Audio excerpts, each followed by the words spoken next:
Chapter 984. Brother Bao, were 2F * King unlucky. Hu Zi grumbled as he chopped down the bushes in front of him. Why is it raining so heavily for no reason?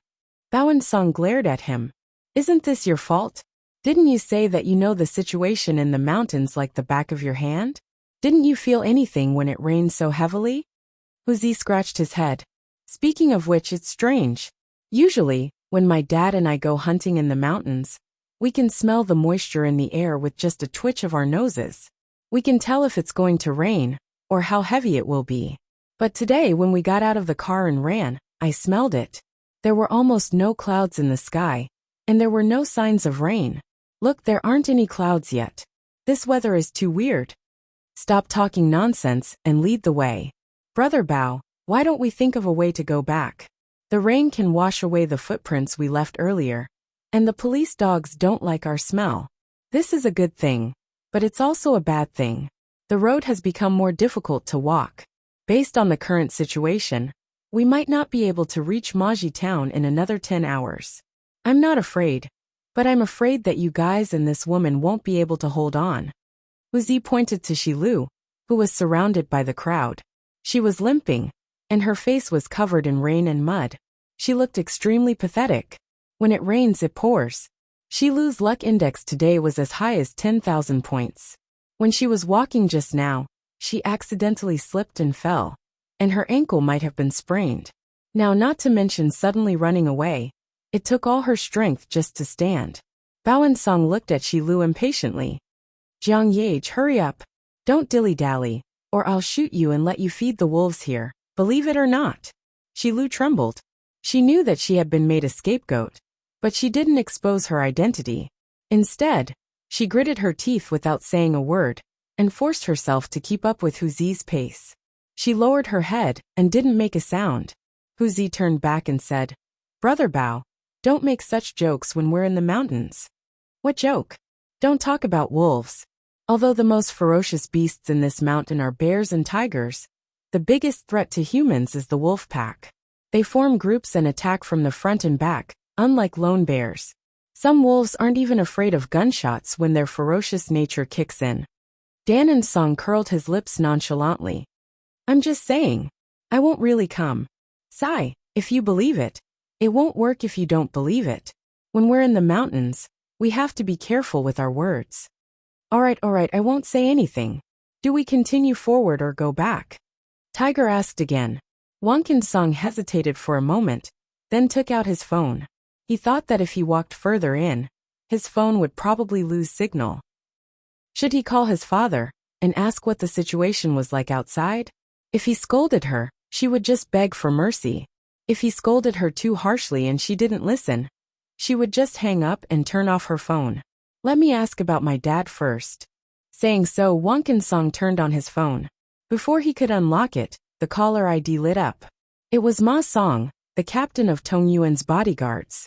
Perhaps he had been calling nonstop for the past hour. Picking up the call, Ma Song's voice came through. Boss, it's connected. Master Wonk has turned on his phone. Give me the phone. This was Wonk Fatai's voice. Hearing his father's tone, Wonkin Song subconsciously wanted to beg for mercy again. Dad, Wonk Fatai interrupted Wonkin Song. You little rascal. Do you know how big of a disaster you've gotten yourself into?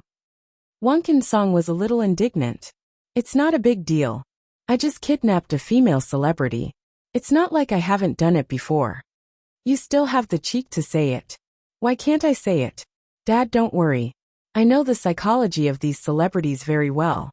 As long as I don't break her arms or legs, she won't be able to make a fart if she still wants to earn money in the future. Don't be fooled by how innocent they pretend to be in front of others. God knows how many masters they have to serve in a year. For people like them, no matter how much I torture them, they won't make a fuss. Otherwise, their reputation will be in tatters. I'll record a video of her later. She's even more afraid than I am. *T. Moneybag was about to go crazy from anger. What kind of situation was this? His stupid son was still saying such reckless words. He remembered what county magistrate who had told him just now. Although he still didn't know Jiang Yage's identity, it was impossible for the two top military and political leaders of Kainan province to call him at the same time.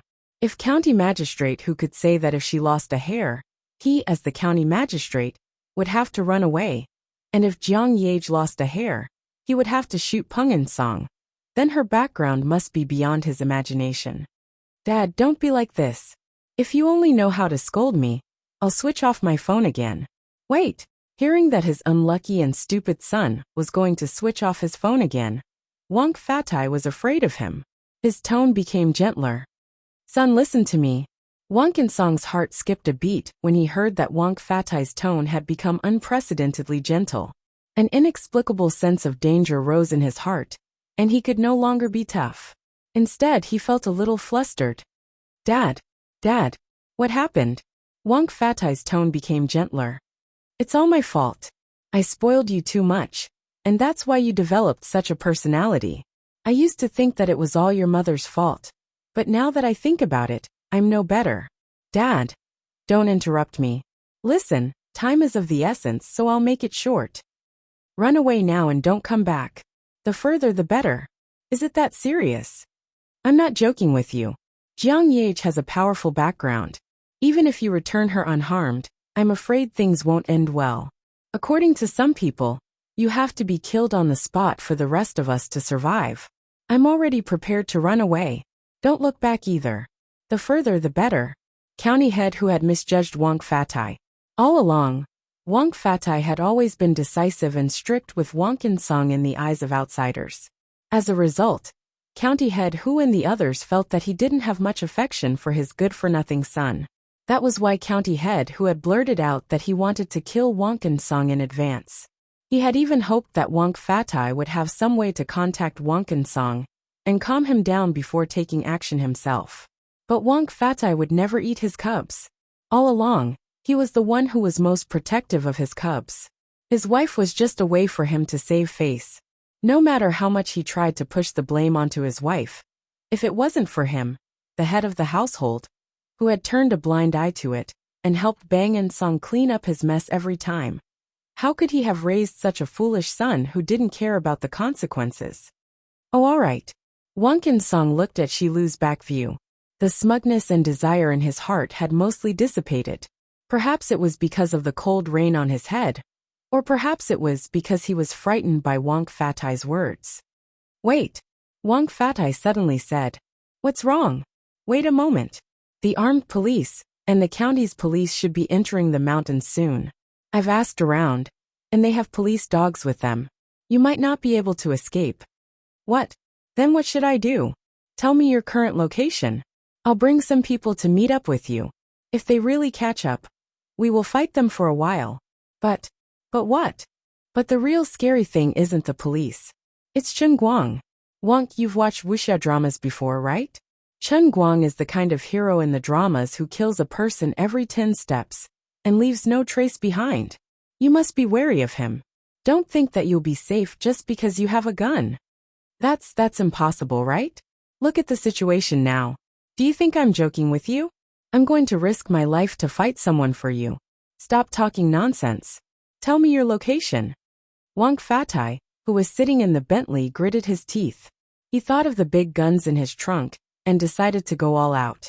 Wang In-song hurriedly called Tiger over and told him their current location, as well as the approximate route they had chosen at the last minute. The father and son hung up the phone.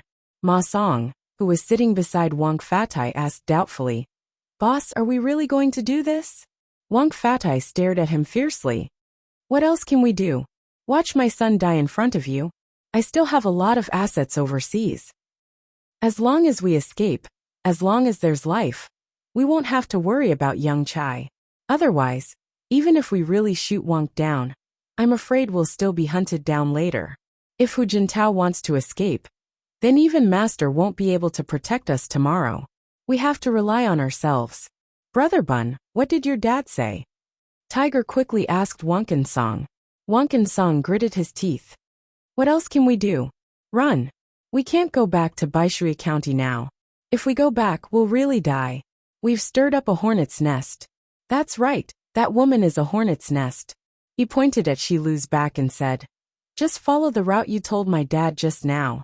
He'll be waiting for us in the car with his men. We won't go to Maji town. How long do you think it'll take for us to reach the mountain road? 3 hours if we're fast, 4 if we're slow. That's fine. As long as we meet up with my dad before they catch up, we'll be able to escape. Don't stop. Hurry up. Stupid woman, you better hurry up too. I'm dead because of you this time. You have such a powerful background, why are you hiding it?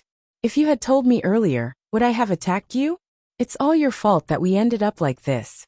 Wang Qinsong took 2 steps forward and wanted to lift his leg to kick Shilu. Unexpectedly, Shilu quickened her pace and took a step forward, causing him to kick the air. The rain and wind caused the temperature to drop exceptionally low. After walking for a long time, the pain in her ankle was so numb that she couldn't feel it. A strong desire to live supported every inch of space in her mind. Shilu's steps became firmer and faster, and she was just barely able to keep up with the others. Her determination temporarily saved her life. Since she had already decided to escape, once she showed any signs of not being able to keep up, dragging the others down, or showing signs of wanting to escape, Wang Qinsong would shoot her without hesitation. Chapter 985. What county magistrate who did not know was that his momentary lapse in secrecy had allowed Fortune Bringer to take the risk to protect Tong and Song. Big Beard Deng would not have expected that his decision to conceal the hostage's identity would not only fail to help Shilu, but also put her in danger. If county magistrate who knew that the hostage was not Jiang Yage, he would not have had the idea of killing Tong and Song, and would have communicated with Fortune Bringer about the matter. As long as Tong and Song was sure that Shilu had not suffered any substantial injuries, he could easily persuade Tong and Song to return her to the rightful owner. After that, he could kowtow and beg for mercy and pay compensation. He could turn a big problem into a small one, and a small one into nothing. As long as Tong and Song was fine, there was room for discussion. Of course, Chen Guang was also the reason why Fortune Bringer made up his mind. After all, he had seen how martial artists killed without saying a word. Since Chen Guang had stood up for Jiang Yage at the wine table yesterday, it meant that Jiang Yage had a special place in his heart. Apart from Jiang Yage's background, as long as a woman touched a martial artist, there was only one word in his dictionary: death. In short, as long as he wanted to protect Tong and Song's life, he had no choice as a father. How did you find the direction just now? Jiang Yage was still lying on Chen Guang's back, the wind blowing on her face. She could not help but ask curiously. Chen Guang's heart was heavy, but he joked with Jiang Yage. Didn't you listen to my chant? This is a very advanced martial art that I've cultivated. It's similar to 1,000 miles sound transmission, and it stimulates the guidance of spiritual energy to find the spiritual energy left behind by that group of people when they pass by. It's all kinds of emotions, such as fear and nervousness. It's also mentioned in approaching science. When a person's brain is in a state of thought and emotional fluctuation, it will release brain waves. This kind of brain wave will affect the things around him. It's very weak, but it can leave traces. I can see it. Old Master Guang was getting more and more familiar with swindling people, and he could easily make up lies. Swindling, continue swindling. What kind of damned incantation is that? Mother Earth is tricking me. May the holy light guide me. You think I've never played World of Warcraft before? You put the druid and the paladin together. Jiang Yage saw through Chen Guang's scheme. Old Master Guang felt extremely awkward. How could he not be slippery when he often walked by the river? He had used too many tricks, but he didn't expect to meet someone who knew the ropes and exposed him on the spot. I made up the incantation, but I can't explain it to you. What's important isn't the incantation I recited, but my thoughts at the time. Sincerity brings results, okay? Forget it. Anyway, it's not the first day I've known you. You're always talking big. Oh right, how long will it take to catch up? 10 minutes at most, Chen Guang said resolutely. In a sense, he wasn't bluffing Jiang Yage. What he said was true. Previously, when he sensed that the power of the Holy Grail in this world had become exceptionally rich, his Earth Exploder's special ability had become extremely active. This was because the Holy Grail's power, which could replace the origin energy, was constantly being converted into abundant elemental energy. Although it couldn't be compared to the soul world that he was in during the second punishment world, it was enough to support the absorption of the Earth Exploder's special ability and recover a portion of its power. Of course, ever since the end of the second punishment world, Chen Guang's Earth Exploder ability had been slowly recovering. When he killed Ouyang Tianxing, he had devoured the remaining power of the Broken World Holy Tribe, which was a huge supplement. Until now, thanks to the continuous invisible strengthening of the Holy Grail's power, his Earth Exploder ability had finally crossed a threshold. The most typical example was that he could finally try to communicate with the elemental energy of the outside world. Just now, in order to find a way to continue tracking them, he had racked his brains. First, he tried to communicate with the heaven and earth chi as a martial sage, which was the intuition of a martial artist. He then tried to use the earth-based special ability to communicate with the elemental energy. Both methods had some effect, but the answer he got was not certain. Suddenly, he had an idea and simply merged the two abilities together. While circulating his inner strength, he also tried to mobilize the special ability of the Earth Exploder. After a short attempt, he actually found the feeling. The guidance of the earth element became clearer, as though there was someone standing in front of him, constantly telling him, "Here, here, same here." In order to avoid having to explain the principles to Jiang Yage, he casually made up a heart sutra to muddle through. He did not expect to go for wool and come home shorn. However, this was not important. What was important was that he would soon be able to find the people and save Shilu. 5 minutes later, Chen Guang finally completely passed through the section of the road where the footprints of Wound Song and the rest had been washed away by the rain. This was the place where they had passed when it started raining. From there, the soil became muddy and their footprints became clear. At that moment, Chen Guang also discovered a new problem. There is an extra pair of footprints. What happened? The shoes are small. It should be that Shilu was put down for a period of time and walked on her own. Then why didn't she escape? This dark forest is easy to escape from. This is deep in the forest and there might be ferocious beasts around. She is a girl and did not bring any survival tools with her. She also has no way to communicate with the outside world. Even if she escaped, she might not survive. Of course, it is more likely that Wound Song and the rest have guns in their hands, and she can't escape. The two of them chased for a distance before Chen Guang said, "Shilu twisted her ankle here. She is injured." "Ah, these be asterisk starts." Chen Guang comforted her. "Don't worry, it will be over soon. There is good news. At least it means that Shilu has not suffered any major losses. They are also panicking when they escape, and have no time to do anything to Shilu." Jiang Yage nodded. "I hope so." Further ahead, Wound Song's group of 9 and Shilu, who were supposed to be escaping in a panic, stopped in their tracks and looked ahead with a face full of fear. Dark green lights were slowly rising from the dense forest in front of them like fireflies. These firefly lights were in pairs and most of them were less than half a meter from the ground. A low, hoarse groan came from all directions, accompanied by the sound of rustling. The heavy rain was still pouring, but it could not cover up these strange sounds.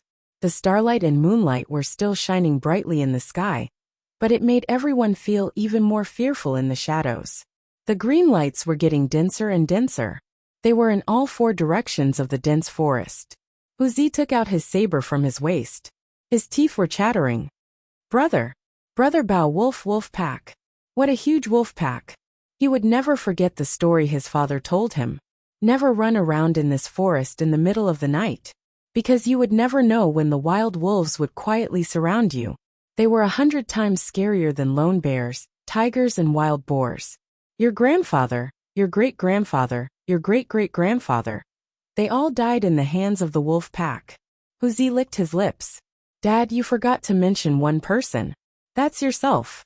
Am I coming too now? Such a huge wolf pack was beyond his knowledge. Shilu instinctively wanted to hide in the middle of the crowd. She was so nervous that her legs were trembling, and she had no strength left in her. Everyone stand up straight. We cannot fall. We must not fall. The wolves are more cunning than you think. They have quietly surrounded us. They haven't attacked us yet, because we seem to be in good spirits. However, once someone falls down, they will think that we are weak. They will rush up and bite us to death without hesitation.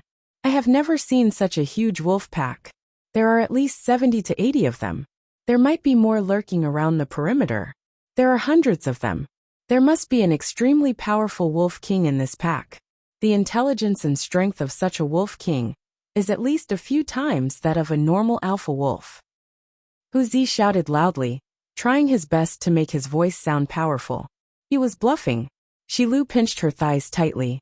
2 streams of tears mixed with the rainwater flowed down to the ground. There were too many wolves. Am I going to die here in the end? Hu Zi, what should we do now?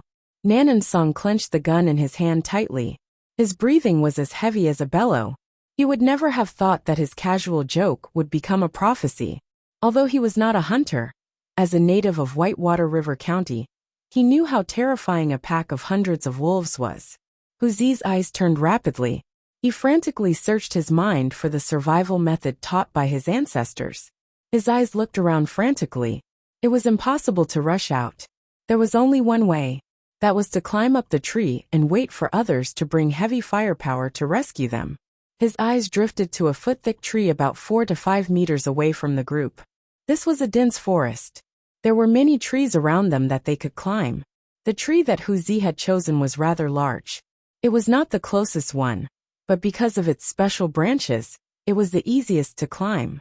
The rainwater had made the tree somewhat slippery, but with the hook at his waist, he should be able to climb up. If he moved faster, he could probably pull Brother Meow up as well.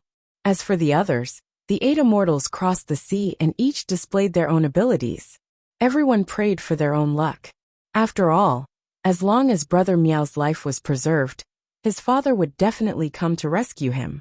However, they couldn't act rashly now. Once they showed any signs of escaping, the cunning wolves would definitely pounce on them in an instant. At that time, shooting would be of no use. Blood would only stimulate the wolves' ferocious nature. As long as the Wolf King did not die, it would not care about the lives of the weak wolves in the vanguard. It would only command the other wolves to attack like waves. Brother Meow, I have an idea. Say it. Nanan Song was burning with anxiety. Hu Zi pointed to Shi Lu, who was in the middle of the group. Let her take a stick and go to the front. We'll take the opportunity to climb up the tree. Shi Lu finally broke down. No. Nanan Song did not listen to her explanation. He turned and pointed the gun at her. You choose. Either you run forward with all your might. You might be able to escape, or I'll shoot you dead. Hu Zi admired Nanan Song's decisiveness. He thought that if it were him, he would really be reluctant to sacrifice such a delicate superstar. What a pity. But it was fine. Her flesh was more tender, and the wolves liked it more. Shi Lu faced the gun and looked at Nanan Song's ferocious expression. Give her a stick. Nanan Song pouted and said, I'll give you 3 seconds to consider. Either you run out yourself, or I'll shoot you dead and throw your corpse out. To me the effect is the same. Hu Zi secretly gestured to Nanan Song. Nanan Song and Hu Zi understood each other. In fact, that was what he had planned to do. When Jiang Yage ran a few steps forward and was about to reach the wolves, he would shoot her from behind. At that time, the blood splashing from her body would definitely attract all the attention of the wolves in a short time. Shi Lu knew that she had no other choice. She took the metal stick from a man and held it tightly in her hand. She wanted to live, not die. Taking a deep breath, she yelled crazily and waved her iron rod. She staggered and rushed towards the wolves step by step. Ah. Sure enough, the wolves' attention was attracted to her. The howling became louder, and the green glow under the night sky became lower. Hu Zi saw the opportunity and gave Nanan Song a look. He then shouted in a low voice, Brothers, quickly think of a way to climb up the tree. These trees are very old, and there are many scars on them. Just dig, and you'll be able to climb up. It's very easy to climb. Without caring about the others, Hu Zi turned and quickly ran towards the tree he had chosen earlier. Nanan Song followed closely while the others pounced on the nearest tree. They didn't care about the size of the tree. They grabbed a tree and tried to climb up. Huzi took out a metal hook from his waist and held it in his hands. He used each hand to hit the tree trunk and climbed up. "Don't worry, Brother Nan. I'll pull you up when I get up." Huzi lowered his voice and said to Song behind him. Song nodded. He turned around and aimed the flashlight and muzzle at Shilu's figure. He narrowed his eyes and said, "I understand. Hurry up." Shilu's heart beat faster and faster. The wolves in front of her became clearer under the dim moonlight. There seemed to be someone shining a flashlight in their direction. These wolves had grayish-black fur, white fangs, sharp claws, and cold eyes. Their tails were pointed towards the ground. The fur on their tails was straight like steel needles, even under the beating of the rain. They were getting closer and closer. "I'm going to die. I can't take this lying down." Shilu shouted even louder. Her thin and slender hands exploded with unprecedented strength. She waved the metal rod in her hands so hard that it was even louder than the sound of the rain, wind, and the wolves' howls. A loud howl came from the back of the pack of wolves. This was the Wolf King blowing the horn to attack. The wolves immediately responded in unison. Their ear-piercing howls pierced through the air. The wolves in front of Shilu were the fastest. They first lowered their bodies slightly, then exerted force with their hind legs and sprang forward. Song used his left ring and middle fingers to hold the flashlight. His left index finger supported the bottom of his right wrist. His right hand had never been so steady. The black muzzle was aimed at Shilu's back. There was only a crazed light in his eyes. He slowly increased the strength of his right index finger. Definitely, he had to hit her in one shot. Chapter 986. Bang! The bullet pierced through the air and went straight for the back of Shilu's head. Shilu did not know anything. She was swinging the metal rod in her hand at the wolf in front of her. She was still dreaming of beating the wolf to death and then running away. She believed that humans had potential. In a desperate situation, they could explode with strength that surpassed the limits of humans. Unfortunately, she was just a mortal and her potential was limited. She did not know that there was a fatal bullet flying towards the back of her head. The speed of a bullet from a handgun was about the speed of sound. She would probably be dead the moment she heard the gunshot. As for Song, he did not look at Shilu's situation after shooting. Instead, he turned around and took the rope that Huzi threw down from the tree. He held onto it tightly and arched his back, preparing to climb up the tree.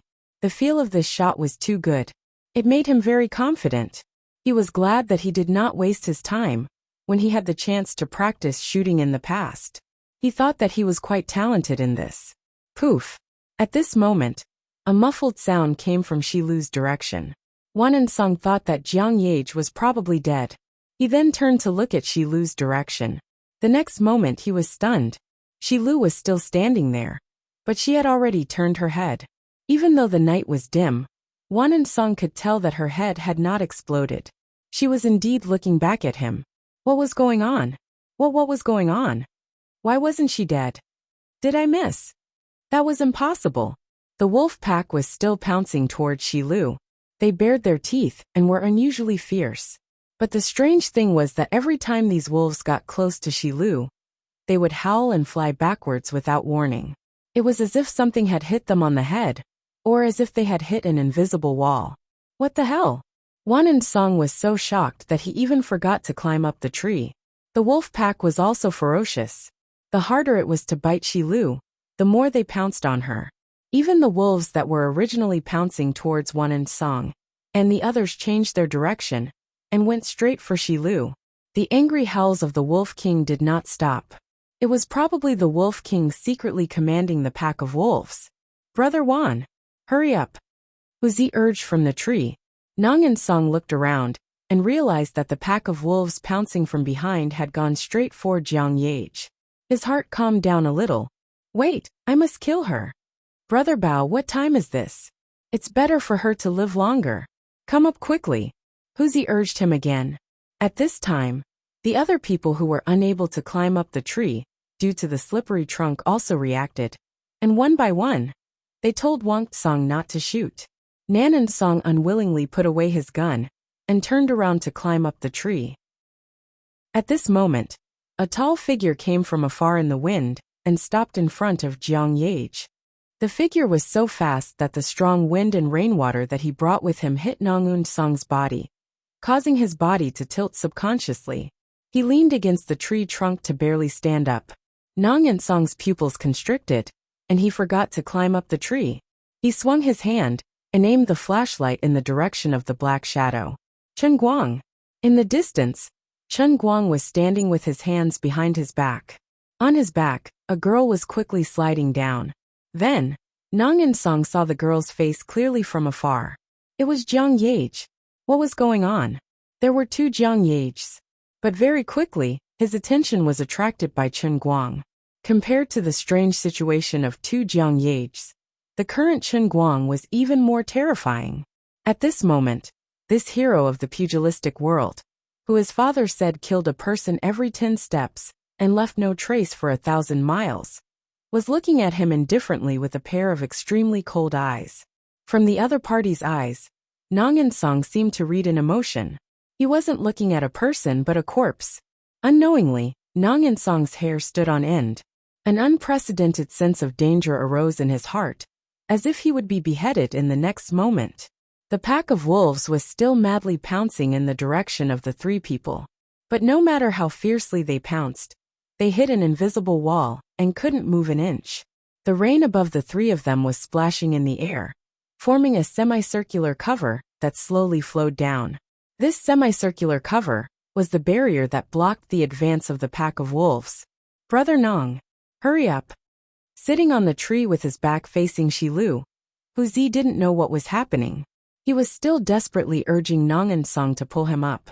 The others, regardless of whether they were on the tree or not, were all staring blankly in the direction of Chen Guang. Only then did Hu Zi realize something was wrong. He turned his head and then froze on the tree, forgetting to continue pulling the rope. My God! Nong Unsong finally broke free from his fear. He raised his hand and gun and shouted hysterically, "Kill him! Kill him!" Bang, bang, bang. He aimed his gun in the direction of Chen Guang and pulled the trigger crazily. The other two people also took out their guns from their pockets and fired in the direction of Chen Guang. But something that made them feel despair happened. In the distance, Chen Guang still had his left hand behind his back, but he stretched out his right hand with his palm facing forward and his 5 fingers spread out. A silent but visible vibration was emitted from his palm, causing the water that was slowly flowing down the wall to scatter in all directions. Under the light of the flashlight, the water droplets that were blown away were crystal clear and extremely alluring. But under this different kind of beauty, there was a scene that made people despair. All the bullets that were shot by the 3 pistols, other than the ones that flew off, were all shot in the right direction. It was as if they had shot into a transparent quagmire, quietly floating in the air in front of Chen Guang's 5 fingers. The scattered bullets seemed to be embedded in the invisible air barrier in front of Chen Guang. Click-click sounds came one after another. He didn't know when, but the gun in Nong Song's hand had already fired all the bullets. The gun barrel was burning hot, but his heart was piercingly cold. Similar sounds came from the direction of the other 2 gunmen.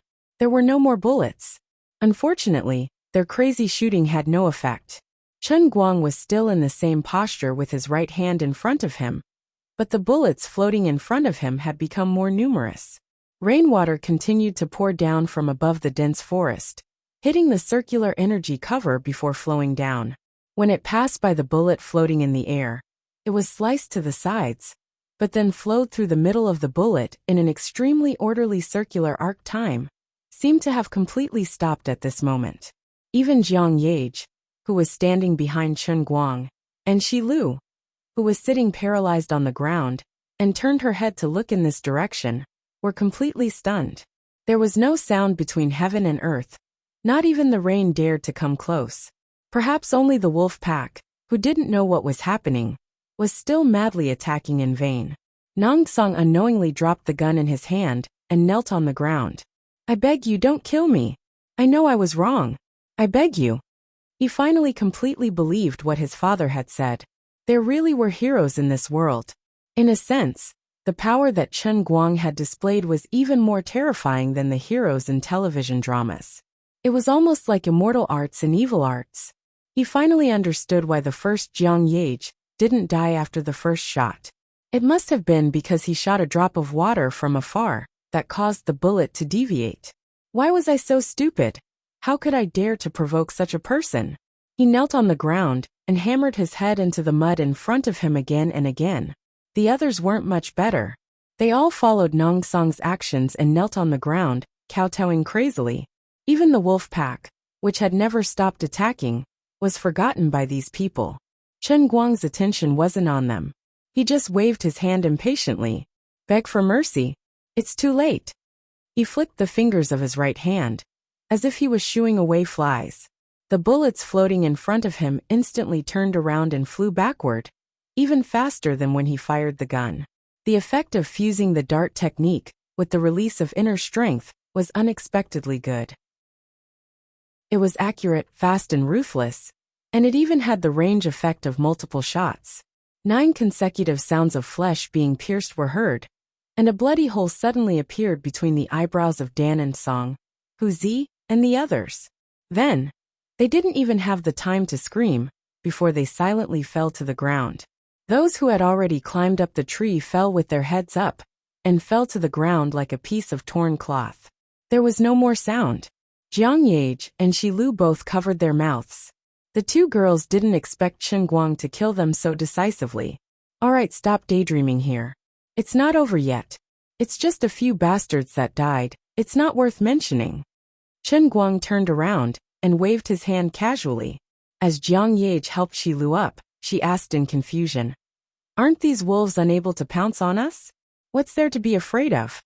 Chen Guang rolled his eyes. "You think it's easy for me? Inner strength is free. Cabbages. These wolves aren't simple." As Chen Guang spoke, he pulled the 2 behind him and looked around with a serious expression. Jiang Yage muttered to herself, "What's so strange about it? Aren't they just wild huskies?" Of course, she only thought about it in her heart. She wouldn't say it out loud. Shi Lu clenched her fists and curled up behind Chen Guang. Her heart was pounding. Just now, when she was about to swing the stick at the wild wolf in front of her, she heard a poof at the back of her head. Then a gust of wind brushed past her face. Something flew past her ear and cut off a chunk of her hair. Almost at the same time, she heard a gunshot and knew that Wang Song had shot at her. But at this moment, she still didn't know why the bullets missed. Just as she turned back to look at Nong Song, under the illumination of Nong Song's flashlight, she saw with her own eyes 2 water droplets shooting from the side behind her, hitting the heads of the wolves that were pouncing over, and sending these terrifying beasts flying. Only then did she understand that someone had used the water droplets to help her block the bullets. Then, Chen Guang carried Jiang Yage on his back and descended from the sky. Then Jiang Yage came down from his back. Jiang Yage had just landed on the ground when gunshots rang out again. This time, they came from more than one direction. At that time, Shi Lu thought that the 3 of them were going to die. But Chen Guang, who was standing at the front, just opened his hands, and the bullets stopped abruptly in front of them. Before she could react to what was going on, the bullets flew out again. Wang Song and the others, who were extremely vicious in her eyes, died on the spot. All of this happened too quickly, and didn't give her much time to think. Shi Lu, don't worry.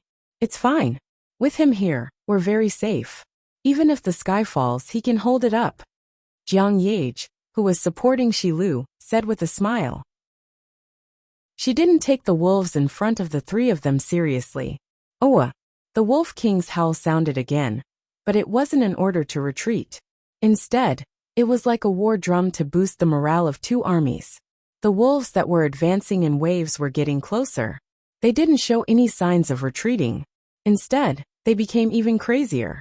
Under the Wolf King's command, the wolves didn't attack the 9 corpses on the ground.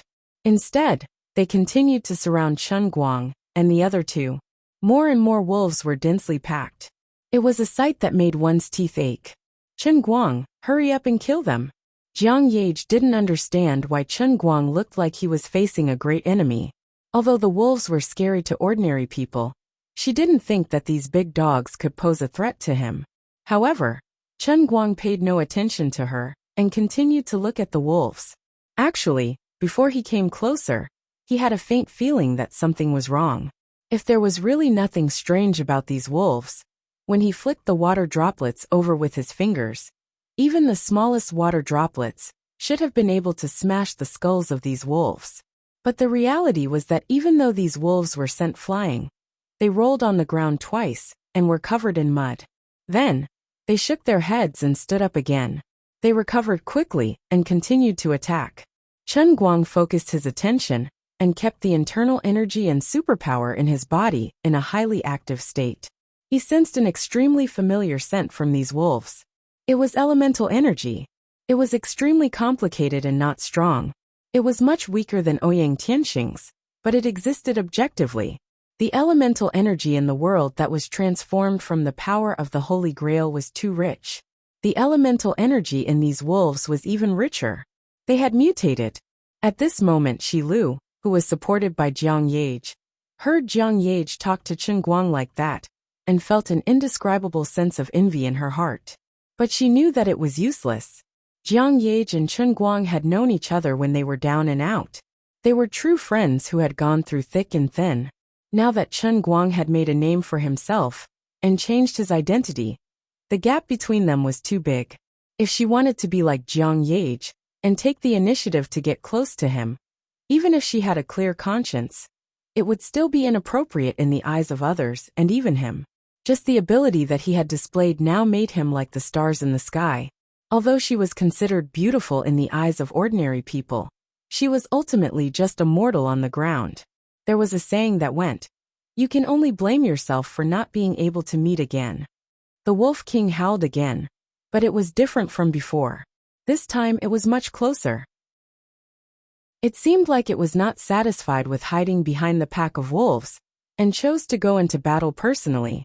In the blink of an eye, a giant wolf about 1.5 meters tall and 2 meters long, so large that it did not look like a wolf, but more like a tiger, slowly walked out from the path that the pack of wolves had opened up. Under the moonlight and the rain, its silver-white fur glistened and faintly had a metallic luster. This was a rare mutated silver wolf. Unlike other wild wolves that walked around with their teeth bared, this Wolf King only opened its mouth from time to time and revealed its eerie white teeth. Its steps were slow but firm. Its front paws were extremely strong and were thicker than a human's thigh. The front paws that were exposed were like sharp daggers that easily cut through the gravel where its paws landed. Even Jiang Yage, who was originally very confident in Chen Guang, held her breath when she saw this Wolf King.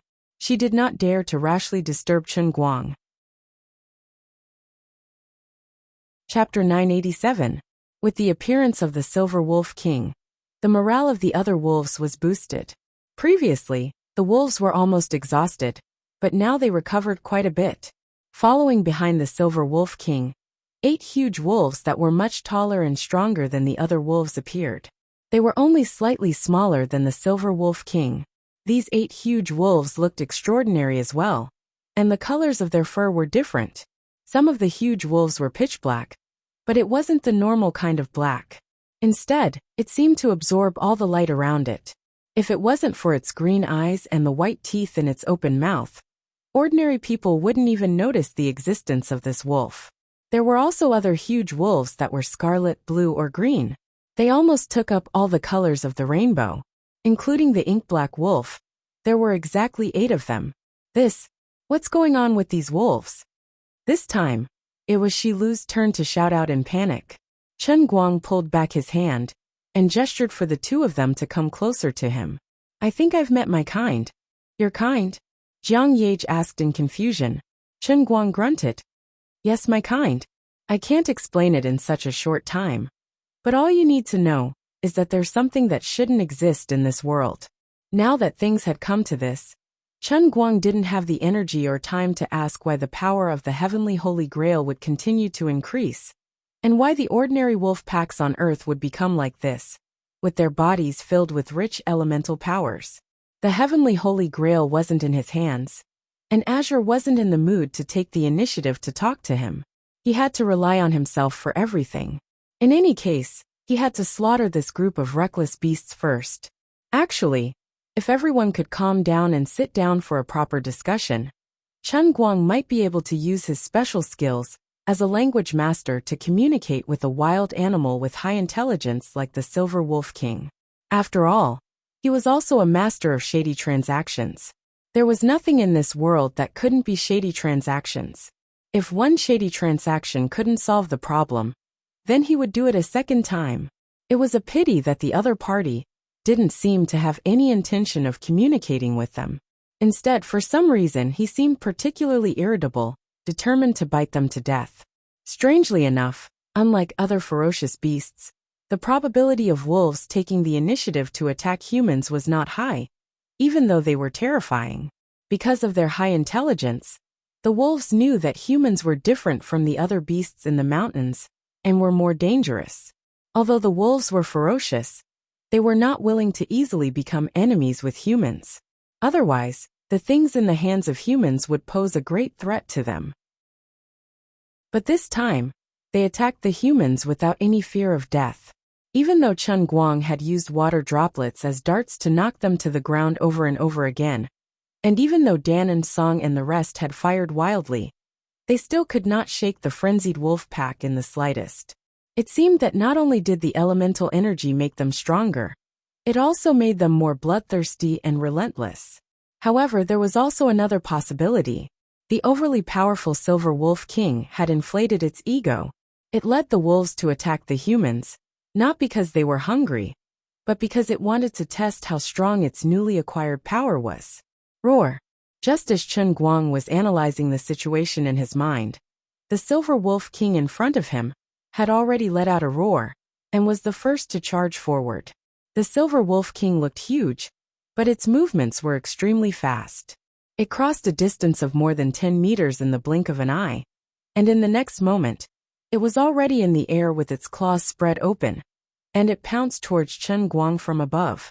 From the Silver Wolf King's brief movements, Chen Guang could sense a hint of the earth cutter that he had fought before.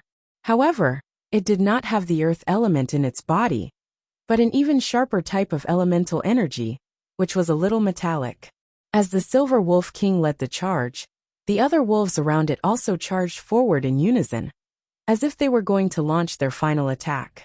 For a moment, the wolves surrounded Chen Guang and the others from all directions, with the Silver Wolf King as the leader, the 8 mutated giant wolves as support, and the remaining dozens of wolves as support.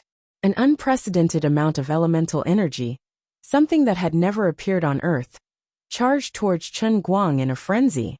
The Silver Wolf King was still flying in the air when it suddenly opened its mouth, and a silver ray of light shot out from its tongue, piercing through the air towards the space between Chen Guang's eyebrows. The other 8 mutated giant wolves also unleashed their own abilities. The shadow wolf that was as black as ink spat out a ball of black mist from its mouth. It seemed to be moving slowly, but it was actually flying towards Chen Guang at an extremely fast speed, devouring the light along the way. It was actually the rare power of darkness. The giant green wolf clawed at the ground with its claws, and 2 rays of green light, filled with the power of the wind element, flew out in a crisscross manner. The giant blue wolf's fur stood on end, and it did a somersault in the air, turning its back towards Chen Guang. The fur on its body instantly froze, and countless ice needles shot out from its back like lightning. It looked like a porcupine launching an attack, but its power was many times greater. The giant red wolf was of the fire element, and it opened its mouth to spit out a fireball. The fireball grew in the heavy rain, illuminating the surroundings as it swept towards Tang Wulin. The 8 mutated giant wolves each had their own unique characteristics, but none of them were to be underestimated. As for the other wolves, although they were not as strong as the Silver Wolf King and the mutated giant wolves, many of them also displayed special abilities brought about by the power of the elements. For example, their fangs grew longer, or their claws emitted sparks, or their bodies suddenly expanded, becoming exceptionally large. If not for the fact that they were in a life-and-death situation, the 2 girls, Jiang Yage and Shi Lu, would have been dazzled by the dazzling attacks in front of them. At this moment, the 2 girls did not know what they could do, nor did they know what kind of situation they were facing. If not for the fact that it was happening right in front of their eyes, the two of them would have thought that they were filming a Hollywood fantasy movie. As actors, the two of them had acted in all kinds of strange things in movies. If it were an ordinary person, they would have long since fainted. Even so, they could only hold their breaths and stare blankly at the broad back of the man in front of them, pinning all their hopes on Chen Guang. Faced with the oncoming attack of the wolf pack, Chen Guang, who was previously extremely fearful, felt much more relaxed. Fortunately, these wild beasts were only enjoying the leftovers brought about by the power of the Holy Grail. To an ordinary person, they might be so powerful that they were almost undefeatable. But in front of a high-level elemental creature like him, the Earth Popper, their abilities were not enough. You lowly beasts. You want to use me as a touchstone for your special abilities? I'm sorry, but you found the wrong target. All of you have to kneel and call me grandfather. Chen Guang laughed coldly, and suddenly spread his arms. The strength of the martial sage realm burst forth from his left hand, while the special ability of the Earth Popper spread out from his right. The two equally powerful forces instantly intertwined in the middle of his hands, and in the next instant, they turned into a pillar that replenished the invisible barrier in front of him. The silver light spat out by the Silver Wolf King was the first to collide with the barrier. With a crisp sound, the silver light only managed to break through the barrier for a short, while before it was completely destroyed by the special ability of the Earth Popper, which was many realms higher than it, and returned to its most basic elemental energy. The attacks of the other 8 mutated giant wolves seemed terrifying, but in reality, they were not much better. They were all blocked outside. Jiang Yage and Shi Lu were both inside the colorful circular barrier. Even though they knew that they were not out of danger yet, the two of them were still completely immersed in the incomparably dazzling brilliance. It was natural for girls to love beauty.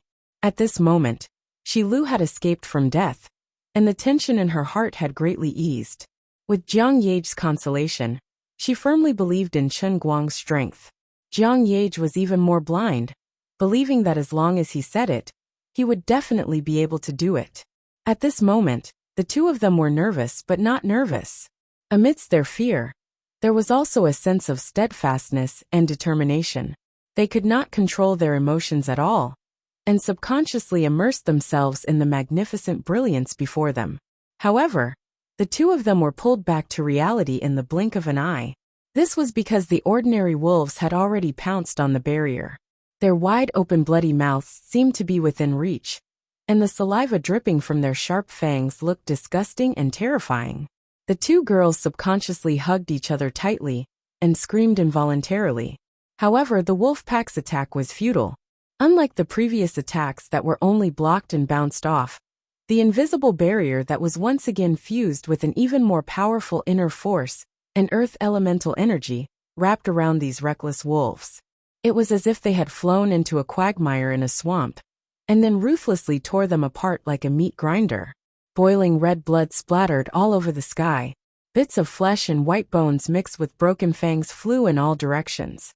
This scene was bloody yet bewitchingly beautiful. Upon seeing this, the originally arrogant Silver Wolf King let out a blood-curdling cry. Its body abruptly stopped in midair, as if defying gravity. It twisted its body in a strange manner in midair, and turned around in an attempt to escape. Accompanying the Silver Wolf King's blood-curdling cry, which also sounded like an order to retreat, the remaining 70 to 80 wolves also turned around and ran, scattering in all directions. With the heavenly Holy Grail in his hand, as the world's most powerful martial artist, as well as the ultimate elemental form of the Earth Marmalade Exploder, Chen Guang, who could be mentioned in the same breath as a god emperor. How could he lose to these mutated beasts that had eaten his leftovers? Beasts were still beasts after all. If they really had the intelligence of humans, they would have known from the beginning that they were no match for Chen Guang. By the time they finally realized that they had found the wrong opponent, it was already too late. Chen Guang's eyes were bloodshot. Since he had run into these mutated beasts, he could not let even one of them escape. Otherwise, if ordinary people ran into them, even an armed army might not be able to deal with them. Trying to run? No way. Chen Guang stomped his right foot heavily on the ground. With him as the center, a loud rumbling sound came from the ground 100 meters away. In an instant, an earthen wall about 15 feet tall rose out of thin air. At first glance, these earthen walls did not look like anything special, but upon closer inspection, they looked like countless intertwining quicksand. Chapter 988. The wild wolves that were on the periphery were the first to collide with the wall. These beasts did not know how powerful the wall was, and only tried to scratch with their claws. However, as soon as their claws reached in, they were instantly wrapped up by the quicksand on the surface of the wall, unable to escape. Chen Guang snorted coldly. He spread open the fingers of his right hand and clenched his fist. Sand-binding coffin. Following his shout, the wild wolves that were caught in the quicksand wall all screamed and exploded in the sand, as if they had been crushed by a giant's fist. You're running your mouth again. You think I haven't seen Naruto before? Jiang Yage, who had calmed down again, immediately exposed this guy who was too lazy to give a name to his ultimate move. Although she did not know how he did it, nor did she understand what kind of ability it was, Jiang Yage subconsciously understood that this was definitely not something that could be explained by a simple inner force martial artist. However, this was not important at all. He was Chen Guang anyway. Even if he could open his mouth and swallow the sun into his stomach, there was no need to make a fuss about it. The remaining wolves knew that they were powerful, and immediately stopped in front of the quicksand wall. They did not dare to move an inch forward, but the wall was too high for them to jump over. The Silver Wolf King and the 8 mutated giant wolves also rushed to the front of the quicksand wall. These 9 giant wolves were quite capable. The Silver Wolf King's hind legs bounced off the ground and shot up into the sky like a cannonball.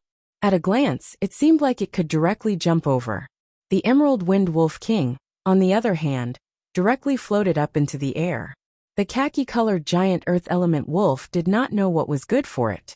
It dived head first into the quicksand wall, as if it wanted to turn into soil and pass through the wall.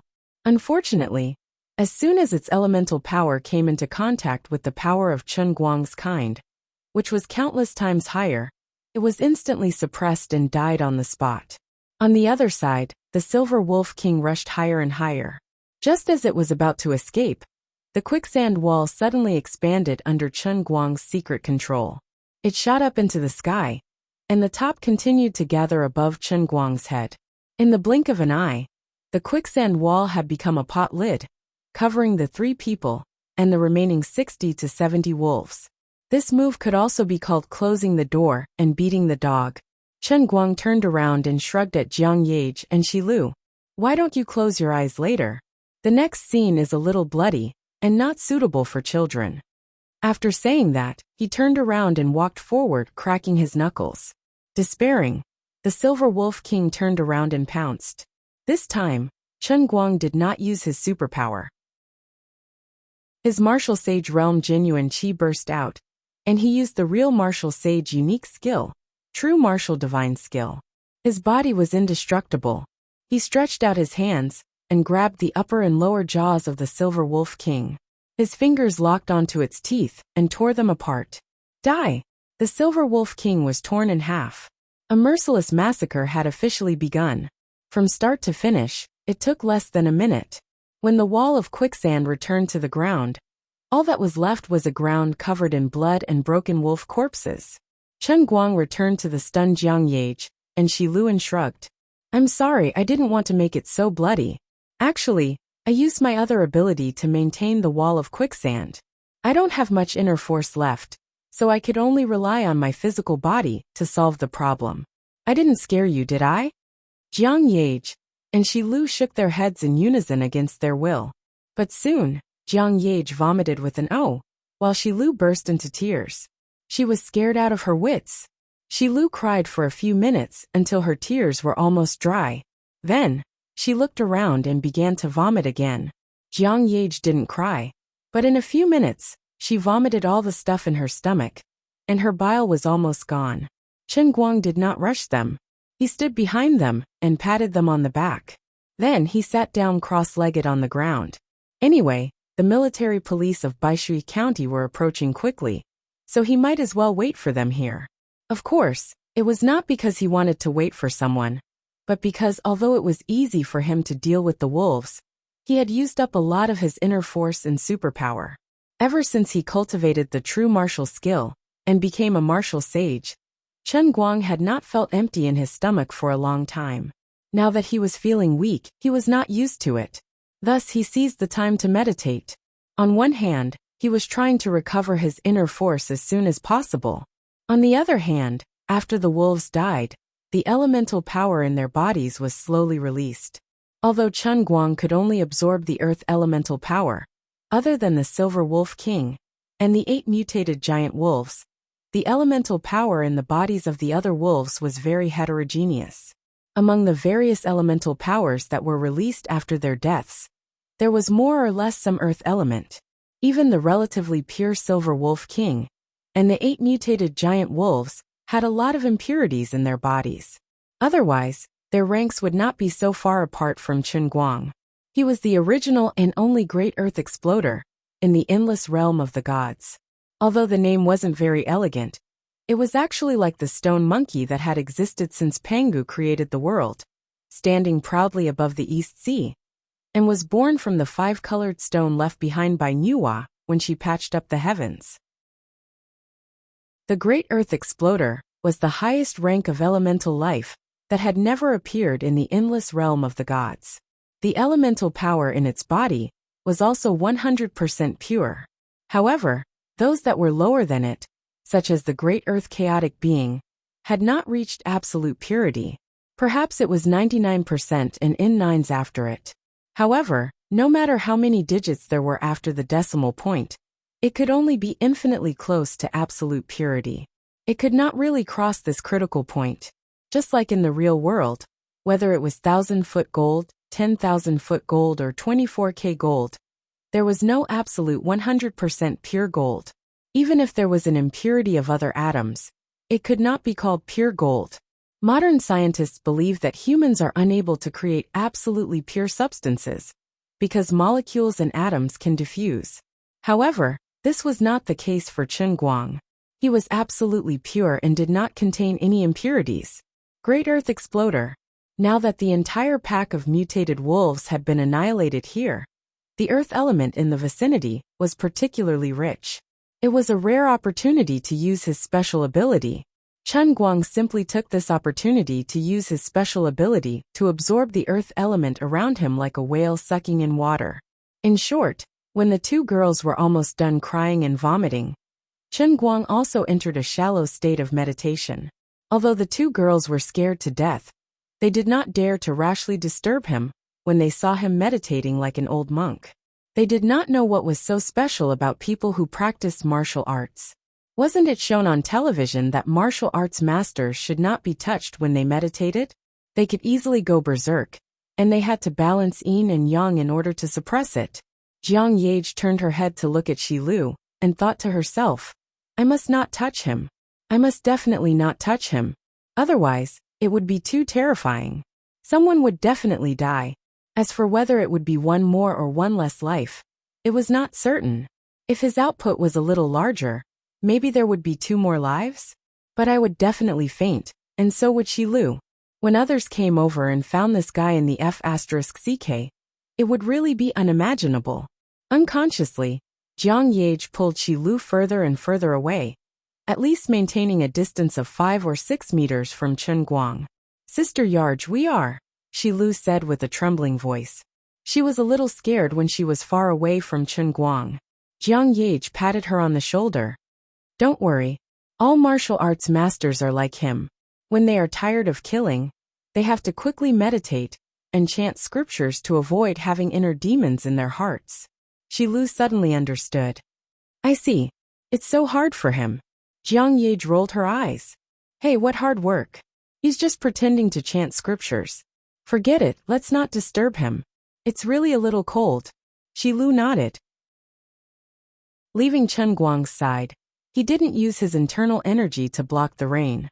The 2 of them had been drenched all the way until now, and their bodies were really cold. Achoo! Achoo! The two of them sneezed one after another. After a while, the rain in the sky suddenly stopped. The moonlight shone down and sparkled. If it weren't for the muddy ground, no one would have imagined that there would be a downpour in this forest tonight. However, Jiang Yage and Shi Lu didn't have a chance to warm up. The rain stopped, but the wind inexplicably became stronger again. At the same time, a strange wind blew from all directions and gathered in Chen Guang's direction. Jiang Yage and Xia Lu could see this strange phenomenon because they found that the leaves around them were all floating in the direction of Chen Guang at the same time. These leaves were wrapped in the wind and kept floating toward him. They gathered around him and spiraled up above his head, almost forming a tornado that swept up to the sky. What the hell is this? Jiang Yage was dumbfounded. Shi Lu's teeth were chattering from the wind. She had already suffered a great shock tonight, and she had to endure all the way here. Now, she had caught a cold, and the ground was covered in blood. Her willpower was still strong, and if it was someone else, they would have already given up. Jiang Yage reluctantly helped her up and sat on the ground with their backs against the tree. She couldn't care less about the muddy ground under them. Chen Guang also didn't expect that eating some soil would cause such a big commotion.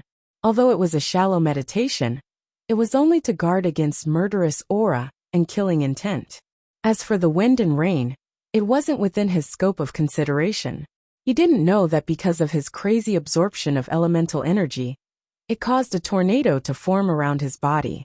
This went on for more than half an hour, before he finally stood up in a refreshed state. His inner force had recovered by more than half, and the Earthburster's ability was a great supplement. It was even more nourishing than when he swallowed Ouyang Tianxing's ability. Anyway, Chen Guang didn't want to leave a mouthful of soup for others to drink. He could absorb the Earth Elemental ability, and it was rare for him to be able to set up a stance. He might as well absorb it all, until the concentration of the Earth Elemental energy could no longer support his absorption, and he could barely feel its existence. At this time, he still didn't know that he had actually absorbed all the Earth Elemental energy in the surrounding thousands of miles. Elemental energy was different from air. It could be said to be invisible, but it was also tangible and much lighter than air. The range of the elemental energy that Chen Guang absorbed was huge. The Earth Elemental energy came from all directions at an extremely fast speed, many times faster than the speed of sound. However, the wind it brought was not that fierce, and it was a bit like electrolytic ions flowing through a solution. He stretched lazily and shouted, "Awesome!" Then he began to look around for Jiang Yage and Shi Lu, shouting, "We can't wait for them. Let's go back." 3 minutes later, F*CK. Curry. He ran under a big tree and dug away the thick layer of leaves that had almost piled up into a grave. He looked at the two girls hiding behind the tree with blue lips, hugging each other for warmth, but failed miserably and fainted from the cold. Chen Guang's heart ached so much that he couldn't breathe. What suffering? Chapter 989.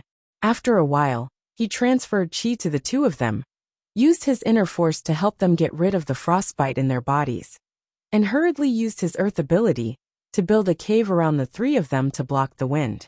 Then, Chen Guang used the all-encompassing inner force of the true martial divine skill that could change attributes at will to form a flaming saber. He weakened the power and slashed at the extremely sturdy cave wall. "Eat the first form of my flaming saber. Eat the 77th form of my flaming saber." In short, the cave warmed up just like that. After about 10 minutes, Jiang Yage was the first to wake up. She opened her eyes in a daze. "Is this hell?" Nodding his head, Chen Guang responded, "That's right. This is the meat toilet hell. I'll have to trouble benefactor to raise your butt." "You're winning. It's not convenient for me right now." Jiang Yage calmed down the moment she heard Chen Guang's voice. She shook her head and woke up. Then, she gave Master Guang a rude awakening. Chen Guang didn't want to speak anymore. "It's not convenient for you. And you're telling me you want to train? Are you going to perform a red fountain for me?" Jiang Yage was bashful. I just came a day early. It was frozen out." As she spoke, she touched Shi Lu's forehead. "Oh my God. It's so hot. It's at least 50 to 60 degrees. She's burning up so badly. Shut up. If it's 50 to 60 degrees, it's almost done. Don't be so surprised. I just used the weakened version of the flaming saber to add some heat to the two of you. The heat hasn't dissipated yet. Jiang Yage nodded. Okay, but aren't you afraid of being sued for copyright infringement? Isn't this Jiumaji's Kung Fu? Can you think of a more reliable name? Why do you even read the demigods and semi-demons? Why do you see through my nonsense every time? What's the name of the flaming saber? Jiang Yage blinked. She realized that she was extremely curious about everything about Chen Guang. Even if it was just some random nonsense, it was still very attractive to her. He was like a black hole, sucking in all of her rationality. Too perfect, too handsome. How could there be such an impeccable man in this world? I'm so lucky to be born in this era, and to be able to meet him at the best age. He just did not know. If a martial arts master like him farted, would it smell good because the conception and governing vessels had been opened, and there were no impurities in his body? Blarg.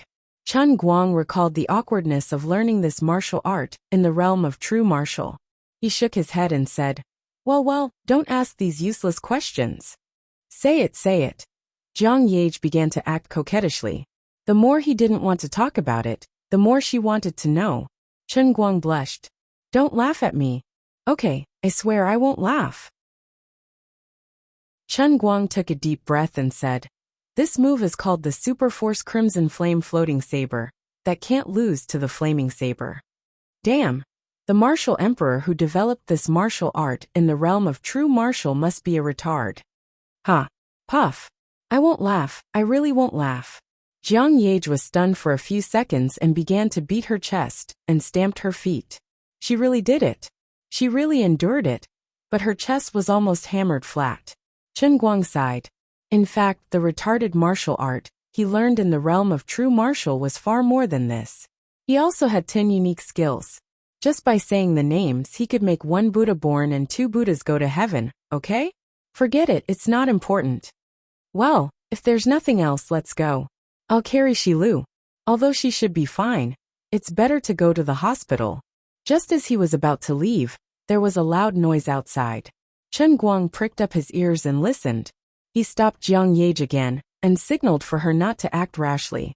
Indeed, people came, but it was not the armed police or the armed police. The faint human voice drifted in from outside.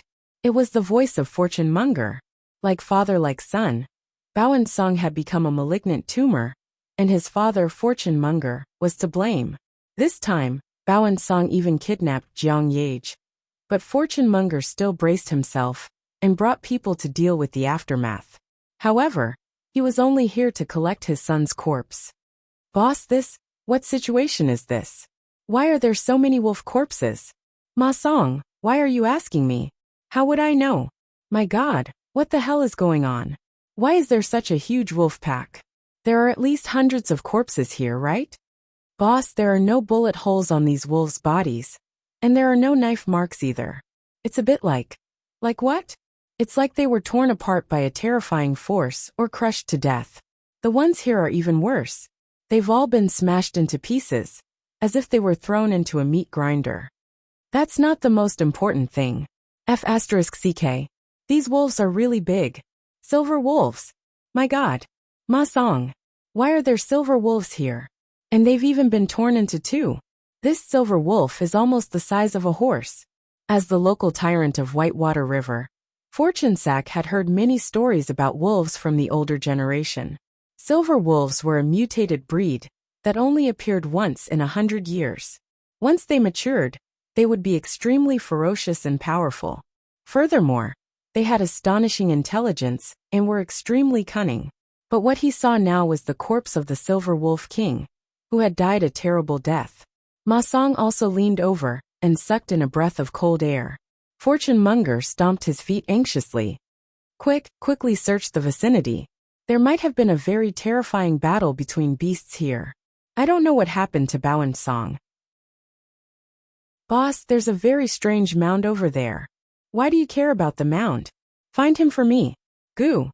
Didn't you say you're the most familiar with the situation in the mountains? Come tell me what's going on.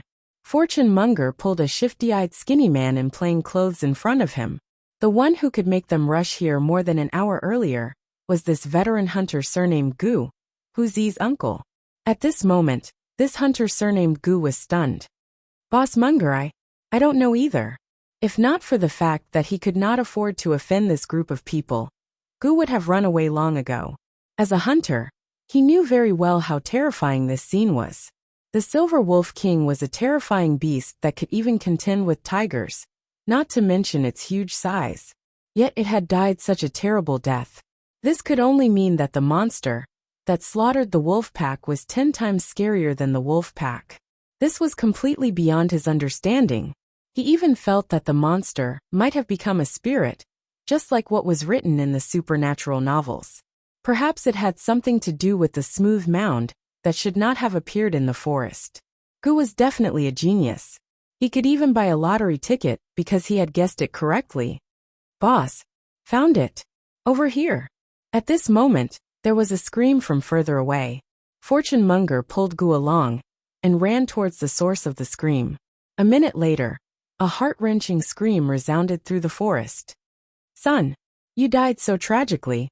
My son, this is a gunshot wound. Who is it? Who is it? I want to tear him to pieces. Bastard.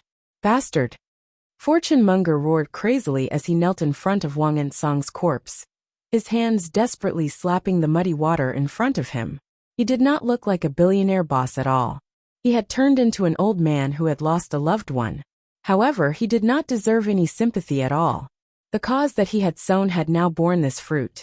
If Wang Ensong had not pushed Shi Lu into the wolf pack, if he had not fired at Shi Lu from behind, attempting to use Shi Lu's flesh and blood as bait, as long as he was willing to kneel down and beg for mercy, and Shi Lu had not suffered any physical harm, Chen Guang might not have taken his life. Perhaps he would have become a eunuch and suffer for the rest of his life.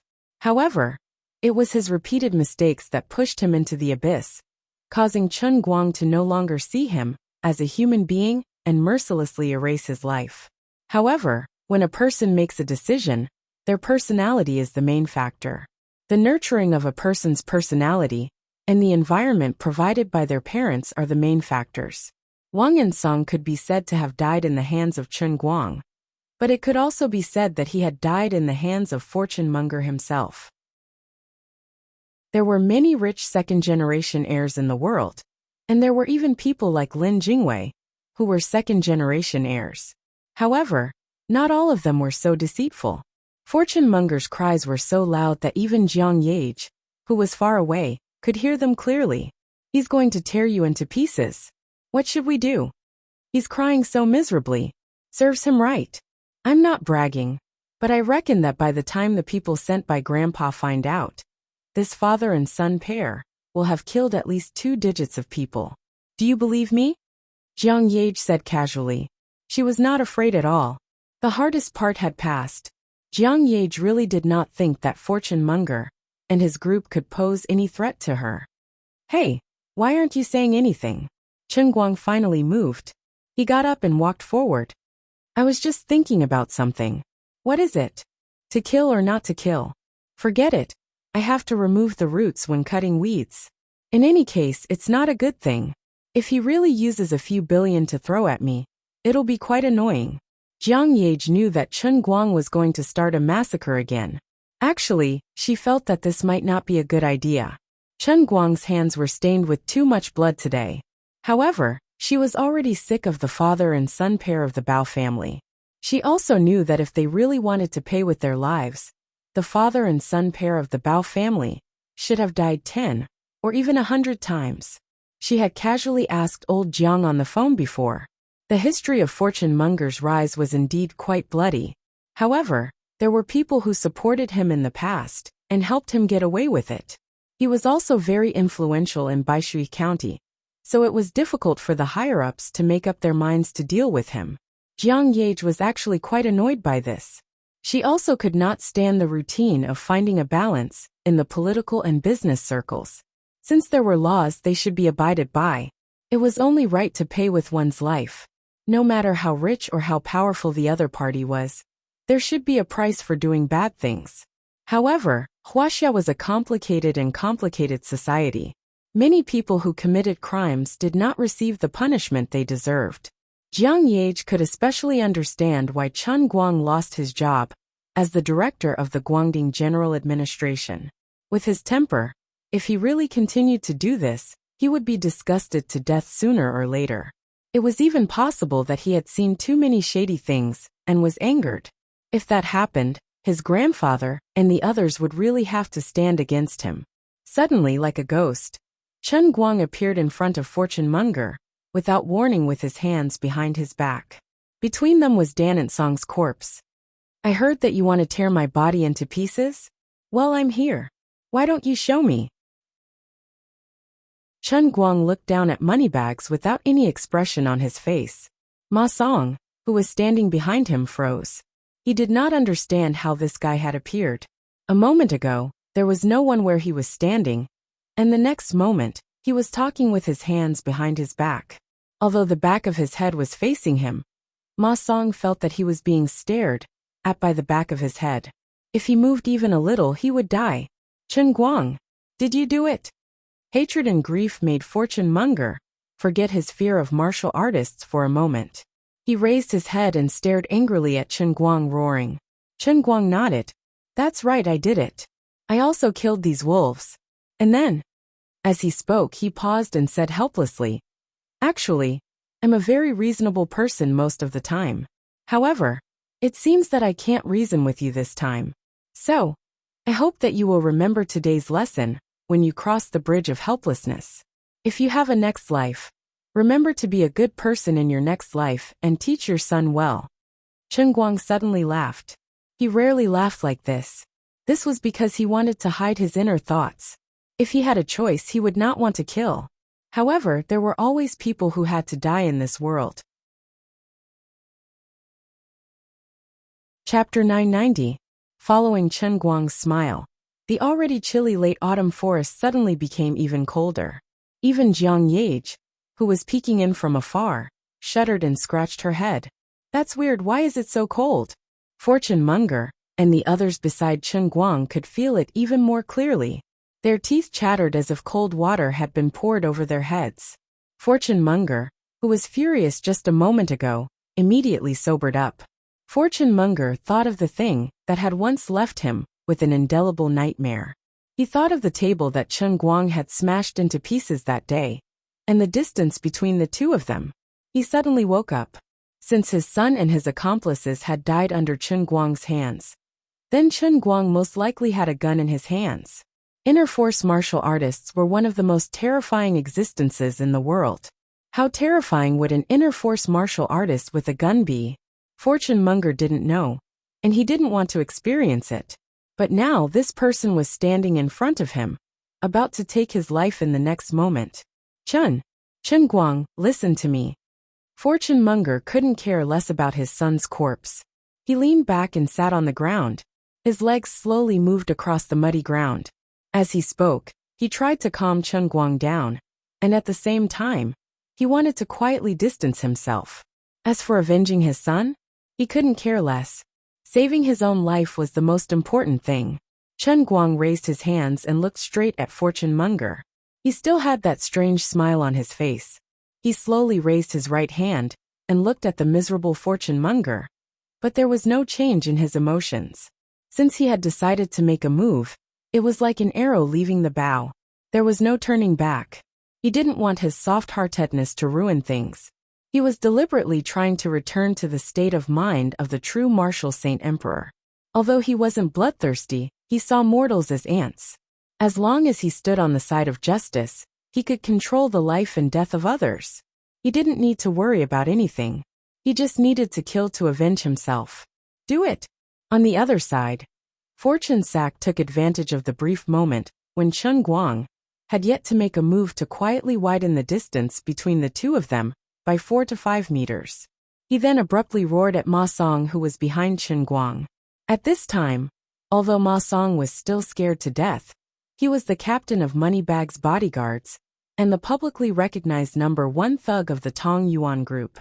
Back when he was a soldier, he was also a good fighter in the army.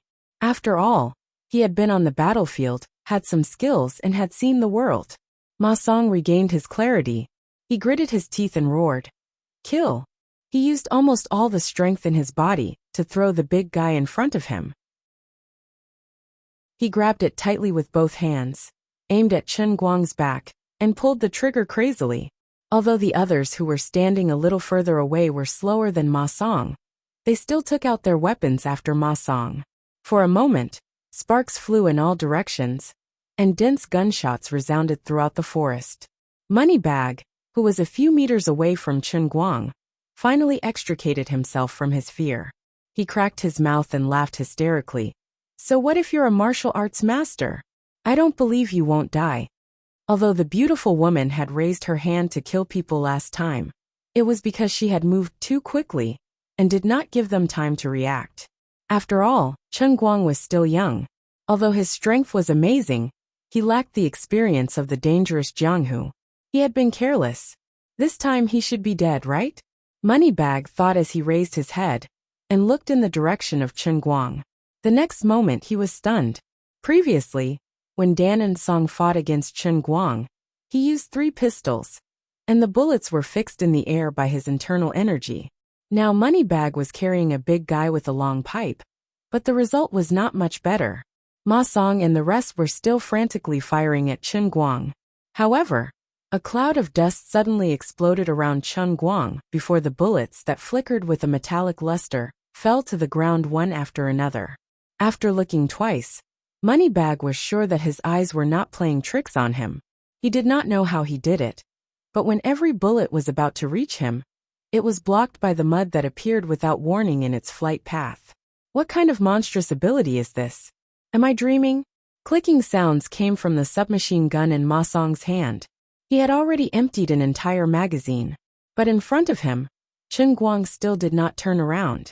He was still standing there with his right hand raised. Not to mention blood and wounds, his clothes were not dirty.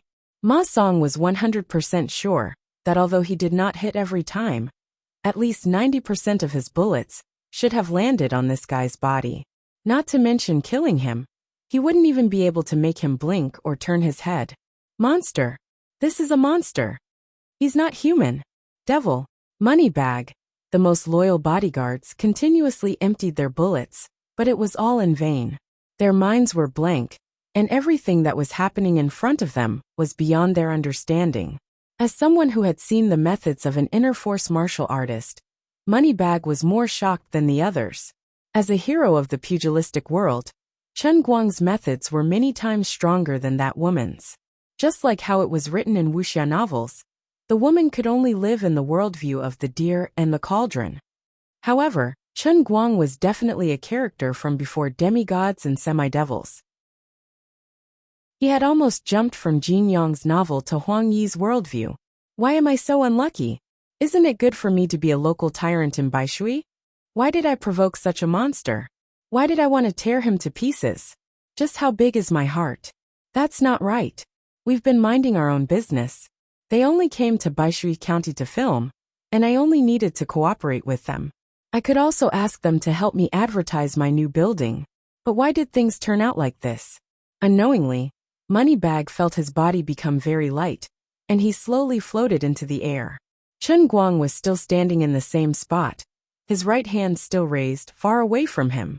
But Moneybag felt that someone was strangling his neck, and the strength was increasing. His breathing became more and more difficult. Not only him, but the accomplices he brought were also struggling with all their might. It was as if an invisible hand was strangling them, and they floated into the air bit by bit. Only Hunter Gu, who was kneeling on the ground with weak legs, looked on listlessly. He thought that he would be like the others. Moneybag's head drooped slightly, and when he saw Song's corpse on the ground, he finally came to his senses. Yes, it was because of this son of his that he had wanted to hit on Jiang Yage from the beginning, and that was why he had dragged him into yesterday's dinner. In the end, things had gone sour during the dinner, and he had embarrassed himself. Then, even though he had already realized that the situation was not good, he had warned him to behave, and had even placed him under house arrest. But today, he had been released by that prodigal woman, and now things had finally come to this. Perhaps I should have listened to County Head Hu. If I had made up my mind to sacrifice myself earlier, if I hadn't said such reckless words when I found my stupid son's corpse, perhaps I could have really lived on. If my son is gone, I can have another one, and I still have an illegitimate son. But if I die as well, then all my troubles will be over. The restraint on his neck loosened a little, and Moneybag could finally speak. I regret it so much. He regretted that he had been so lenient toward Wan and Song, and even more regretted that he had not taken this matter seriously. At first, he had only treated it as a simple case of Wan and Song's willfulness. Later, when he realized that something was wrong, he had not really made up his mind to restrain his son. I know that you regret it. Chen Guang put his hands behind his back. If I hadn't provoked you this time, would you not have killed me? Chen Guang smiled. Not necessarily. If I had found out about what you had done through other channels, perhaps I would have been unhappy, and you would still have died. But if I didn't know anything, then forget it. Why do you like to meddle in other people's business? I'm happy to. Chen Guang shrugged nonchalantly, then he suddenly clenched his fist.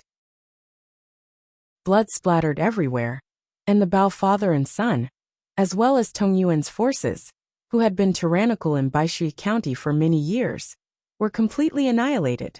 His wealth of hundreds of millions did not allow him to live another second. Jiang Yage had also seen too much blood today, and her nerves had become thick. Seeing the situation, she jogged over. I thought you guys still wanted to talk. Rolling his eyes, Chen Guang replied, You can't give too many lines for the antagonist. Otherwise, what if someone explodes and I kill them? That's true. Jiang Yage held his hand. Then let's go back now. Wait for a while. Someone will be coming soon. Ah, they still want to kill people? What are you thinking? This time it's our own people. While the two of them were talking, the lights on the other side of the mountain in the distance lit up. A helicopter rumbled as it flipped over, its bright spotlights sweeping around the forest. Very soon, it discovered the abnormality here. Then it turned around and sped up to fly over. Chen Guang and Jiang Yage went to the sand dune house to wait. Standing outside, it was chilly. Chen Guang was not afraid, but Jiang Yage might not be able to withstand it. The helicopter found an empty space nearby and landed. Special forces armed with live ammunition filed out, then jogged all the way over. When they arrived, even the battle-hardened elites of the army were stunned by the sight of the corpses on the ground. Whether it was the dead giant mutated wolf on the ground, or the mangled bodies of Fortune Sack and his men, or the 9 men with holes in their foreheads, they all gave the dense forest a strange and terrifying smell of blood after the rain. This scene was simply too terrifying, too absurd. We are here. When the soldiers got closer, Jiang Yage instinctively wanted to get up and greet them. However, Chen Guang stopped her. Don't be anxious. These people are still very nervous now. If you jump out rashly, what if you scare them and they shoot you? Before he could finish his sentence, the Special Forces soldiers who had already heard the commotion turned around nervously. They gestured to each other, and then disappeared into the forest. They formed a jungle battle formation, and approached quietly but quickly. Chen Guang pressed Jiang Yage into the sand dune and walked out himself. Okay, relax a little. I'm Chen Guang. I've saved the hostages. Just as he finished speaking, a few soldiers with cold expressions stood out from hiding, their guns aimed at him, as if they were facing a formidable enemy. They clearly did not let down their guard. Chapter 991. You're Chen Guang? Nonsense. Isn't Chen Guang a big bald head? Aren't Deng Xiaojing's crew over there? Who the hell are you? Raise your hands. Obviously, these soldiers didn't know that Chen Guang had come over. They were too nervous to recognize Chen Guang. Slap. The soldier who spoke was slapped on the back of his head. Then a wretched-looking, skinny, middle-aged man stepped out from the crowd and came forward with a straight face. Mr. Director. I was wondering why the scene was so bloody. I didn't expect you to be here. I understand now. All of you put down your guns. You're pointing your guns at the chief of the Guangding General Headquarters. Are you trying to rebel? When Chen Guang turned around, he saw a fellow with a sallow complexion that was brimming with vigor. He didn't expect to meet an acquaintance here. It was the leader of the Xinqing faction, Dai Quan. It seemed that after his resignation, the relationship between the Guangding General Headquarters and the higher-ups was getting closer and closer. Since he took the plane with these special forces soldiers, he should have been in the military base from the beginning. Chief, you've worked hard. Are you okay? Hey, look at my stupid mouth. You'll be fine even if the sky falls. Hey, I say, why are you guys still so nervous? Relax, all of you, relax for me. Our chief is here. Do you need to make such a fuss? Interrupting Dai Quan's words, Chen Guang continued. All right, stop trying to intimidate me. I'm no longer your chief. Don't bring your tricks to work. Jiang Yage, come out. Jiang Yage had wanted to come out long ago. She wanted to teach this group of special forces soldiers a lesson, but Chen Guang calmed her down. All right, control yourself. They're here to save you. And they mean well. When the special forces soldiers saw Jiang Yage, they completely relaxed and calmed down. Chen Guang thought about it and decided not to greet Dai Quan. Instead, he carried the unconscious Shi Lu onto the helicopter and asked Jiang Yage to follow the helicopter. I'm not leaving. All right, you've also caught a cold. Let's go to the hospital for a checkup. If necessary, get a transfusion to prevent any sequelae. Getting a cold during menstruation doesn't seem too good. What if it affects the filming? Jiang Yage was stunned. You're still filming? Chen Guang shrugged. Why not? Only Shi Lu was affected. Big Beard and the others didn't know what was going on here. The crew's daily expenses are more or less hundreds of thousands of yuan. We should save as much as we can. Jiang Yage thought about it and realized that it was reasonable. Of the entire crew, only Shi Lu was frightened, but she was not the main creator, so it did not affect the filming. Although something had happened tonight, the earth still had to keep turning, right? She was really insensitive and had a strong endurance. Today's incident did not leave any psychological trauma on her. Then I'll leave first. Yes. Hurry up and get Big Beard to arrange for people to wait in the county. Your manager, Zhou Yin, is in the county? Yes. That's good. Take care of Shi Lu too. You're attracted to someone. Knocking on Jiang Yage's head, Chen Guang replied, Move your ass. Someone else became a scapegoat for you. And that's why they're in this mess. I feel bad about it, alright? Jiang Yage was amused. She looked at him happily. You feel bad for someone else because of me? Chen Guang was indignant. Of course. This is basic human behavior, okay? The soldier turned around and urged. Director Chen, Miss Jiang, how much longer? After confirming Chen Guang's identity, the attitude of these soldiers towards Chen Guang took a 180-degree turn. They were now respectful. As for Chen Guang, the chief instructor of Shun's special training camp, when Chen Guang was still in his honeymoon period with the old patriarchs, whether it was learning about the political mission or passing it on by word of mouth, it was widely spread in the military. It was just that Chen Guang had a shiny bald head when he appeared in front of the camera for a long time. His bald head was so distinctive that many soldiers who did not pay attention to popular news didn't know that his hair had grown back. That was why they didn't recognize him just now.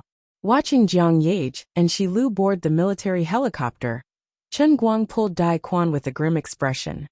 Faction leader Dai, what do you think of these wolves? Dai Quan looked around. The other special forces soldiers who did not follow the military helicopter were holding cameras and flashlights, checking the dead bodies one by one. These people frowned from time to time, and then secretly looked at Chen Guang with slightly fearful eyes. Then, they quickly pretended to be nonchalant and continued to check the scene. These bastards. All right, keep it in.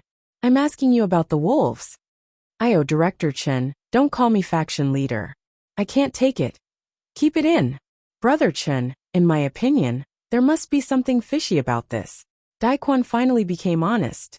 Although it was a little inappropriate to call Chen Guang Brother Chen at his age, in the underworld, the strongest had the final say. It was not a big deal even if he called Chen Guang Brother Chen. Can't you show some professionalism? Truth be told, Chen Guang knew everything about the mutated wolves, but he had a deeper meaning behind asking Dai Quan about it. He wanted to know if these giant mutated wolves were difficult to deal with in the eyes of an experienced veteran like Dai Quan. Chen Guang had a faint worry that irreversible changes had already happened. Since he had encountered a giant mutated wolf here today, maybe there were mutated bears, mutated tigers, or even mutated humans in other places. Animals could mutate, and of course humans could also be mutated. Chen Guang could not help but think of one thing. The thief who smashed Wu Tong's bones with a mobile phone, and then suddenly died while in custody. Of course, it would hurt when a mobile phone hit a person's body, but under the circumstances of such a close distance, it was still a bit too exaggerated to break the bones of a well-trained elite police officer, like Wu Tong on the spot. As for the person's sudden death, it was even more inexplicable. Unfortunately, Chen Guang did not pay attention to it at that time, and did not follow Wu Tong to check the body. Now that he thought about it, it could be said that it was extremely terrifying. It was very likely that the thief had mutated like the pack of wolves, allowing him to explode his potential in a short period of time, and use strength far beyond that of an ordinary person. However, his body's functions could not keep up with his mutation, and after overexerting his physical strength, his organs rapidly dried up, and he finally died in custody. Linking these two events together, if his guess was correct, then it could prove one thing. The concentration of the power of the Holy Grail on Earth was enough to cause other creatures to mutate without opening the world in the cup. Although Chen Guang could not be sure and had not come to a conclusion, he felt that he had to pay attention to it. It would be best if he was overthinking, but if it really happened, then he had to think about how to deal with the situation.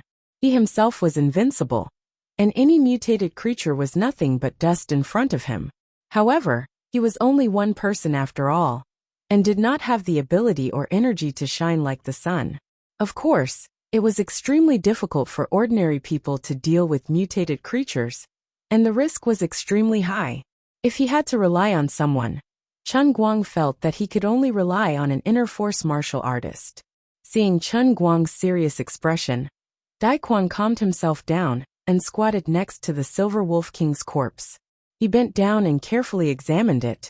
This guy was unusually large, and his strength must be amazing, but he died a little too miserably.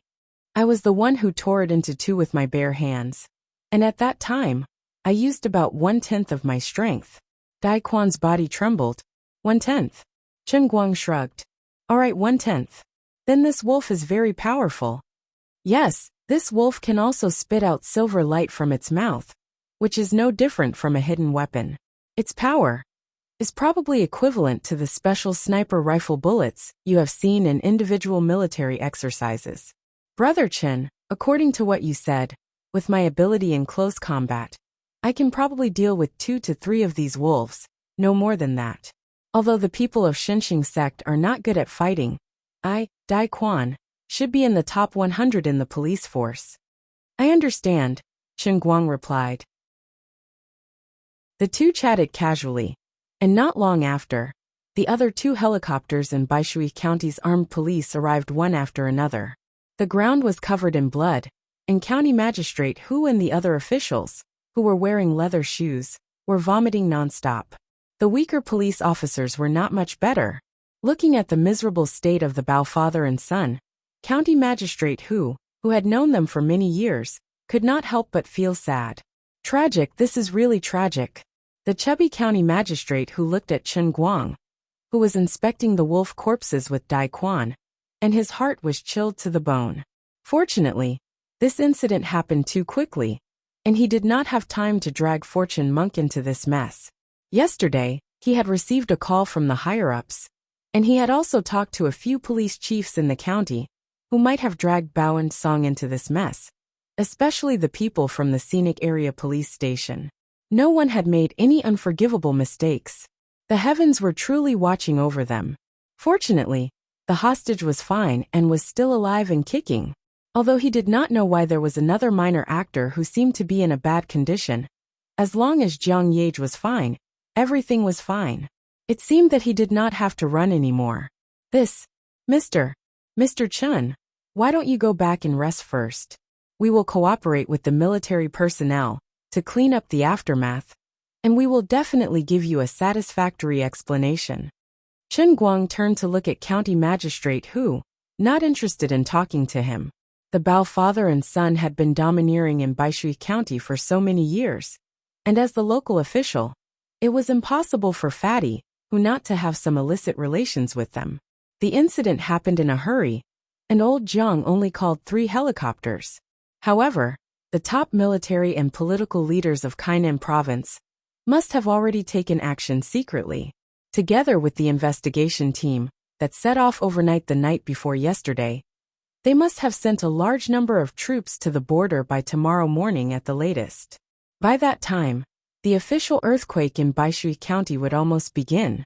At that time, Fatty Hu would be the first to bear the brunt. The rest would be dealt with one by one, and no one would be able to escape. It's just a small problem. It's fine as long as she's fine. You guys have nothing to explain to me anyway, so you can continue with your work. Dai Quan, come with me over there. I have something to tell you. Chen Guang dismissed the chubby county magistrate Hu, then pulled Dai Quan aside and instructed him with a solemn expression. You must go back and explain everything clearly to the 2 deputy directors, including the methods of these strange wolves that I just told you. Remember them all. Okay. Don't let your guard down. This matter can be big or small. Understood.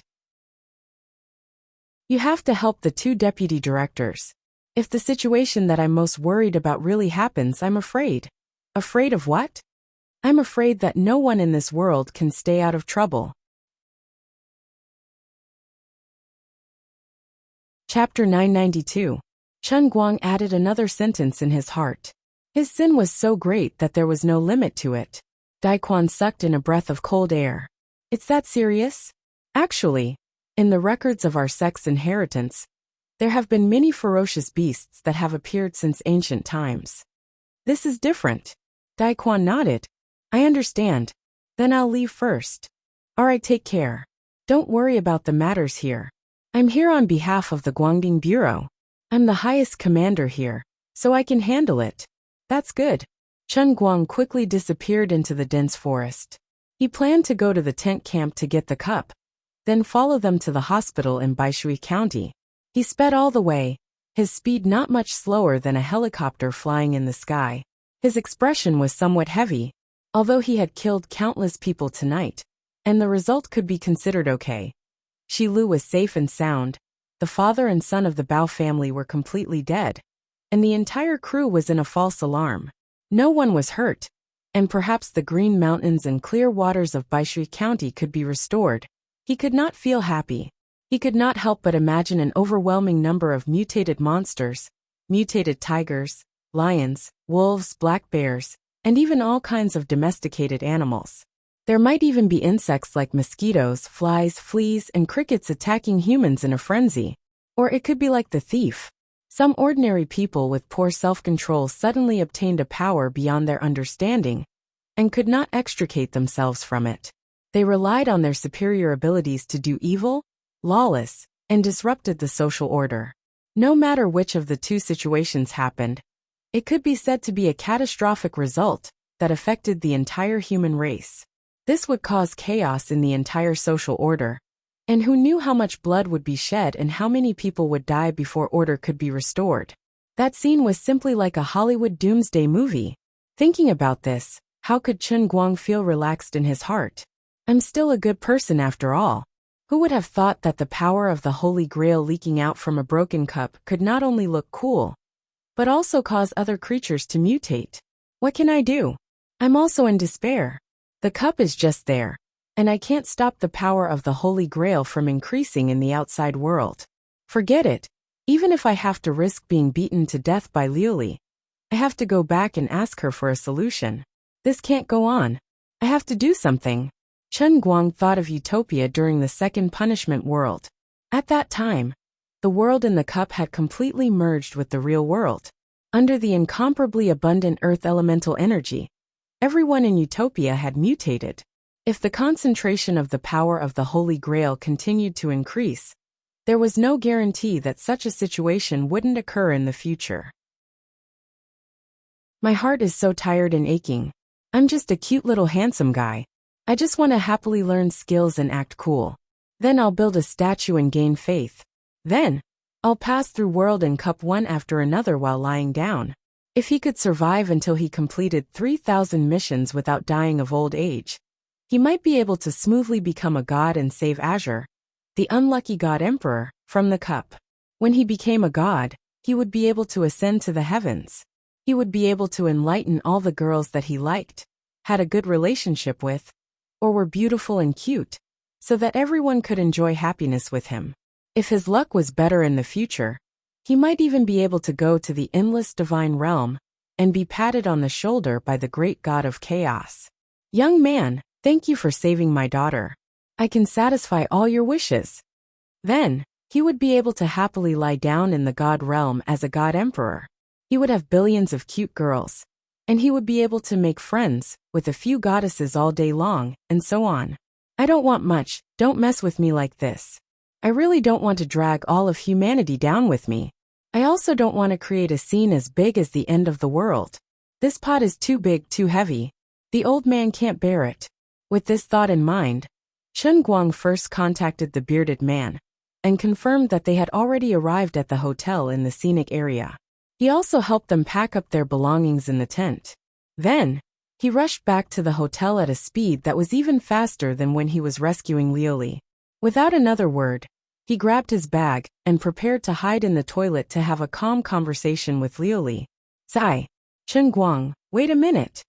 Seeing that Chen Guang was about to close the toilet door, Big Beard hurriedly stopped him from outside. What? I plan to bring some people to the county to visit Shilu. What about you? Are they all right? Chen Guang thought for a moment. Jiang Yage is fine, but Shilu might have caught a cold. Wait for me for a minute. Find a good car. I'll drive you there after I come out of the toilet. He had thought about it. It was better not to tell anyone about his massacre today.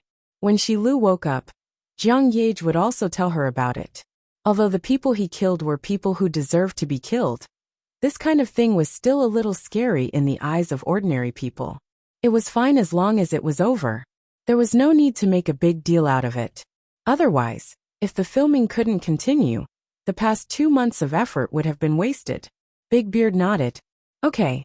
By the way, you're not hurt, are you? Are you kidding me? It's not that I'm bragging to you.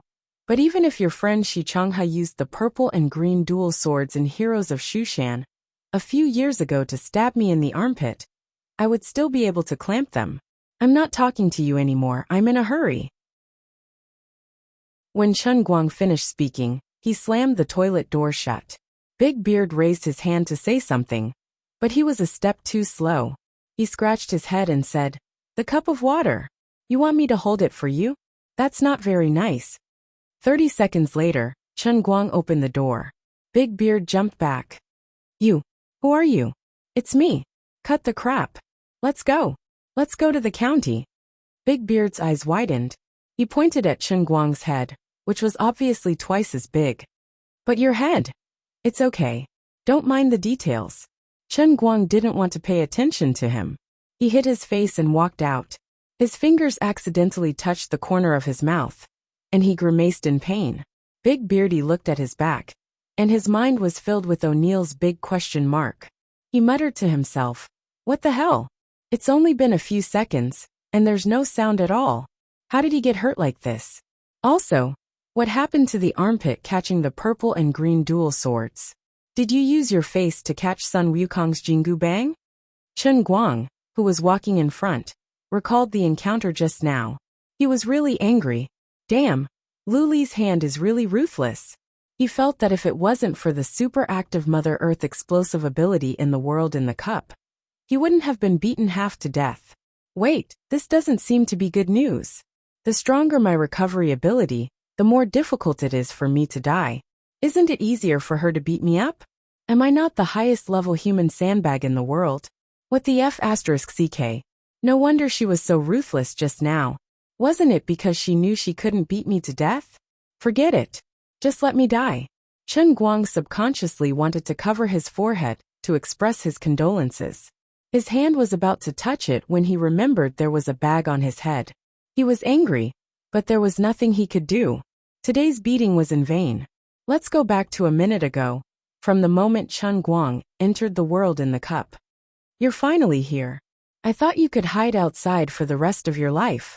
The sound of bones cracking could be heard. Sister Luli, listen to my explanation. Bang! If you hit me again, I'll fight back. Bang bang. I really fought back. Bang bang bang. I thought we were friends. We'll be friends when I calm down. Deercry grew a super long leaf and fanned Luli. That's right. Sister Luli, you're tired, right? Come and cool down. Chen Guang didn't know how much time had passed outside, but he felt that he had at least endured a century in the world in the cup. Actually, when he first came in and saw Luli, who had once again turned into an African miss, he knew that he wouldn't have it easy this time. In short, no matter how difficult it was, he had finally endured it. The most infuriating thing was that he couldn't get the power of the Holy Grail from the outside world. At that time, he communicated with Luli, who had finally calmed down. Sister Luli, anyway, you're not angry anymore. Can we talk about some serious matters? The situation is really urgent. Go ahead. You saw the power of the Holy Grail from the outside world, right? I know. I also met a mutated creature with elemental abilities today. I know too. Then why is this happening? You triggered the realm of punishment twice, and the world in the cup fused with the real world twice.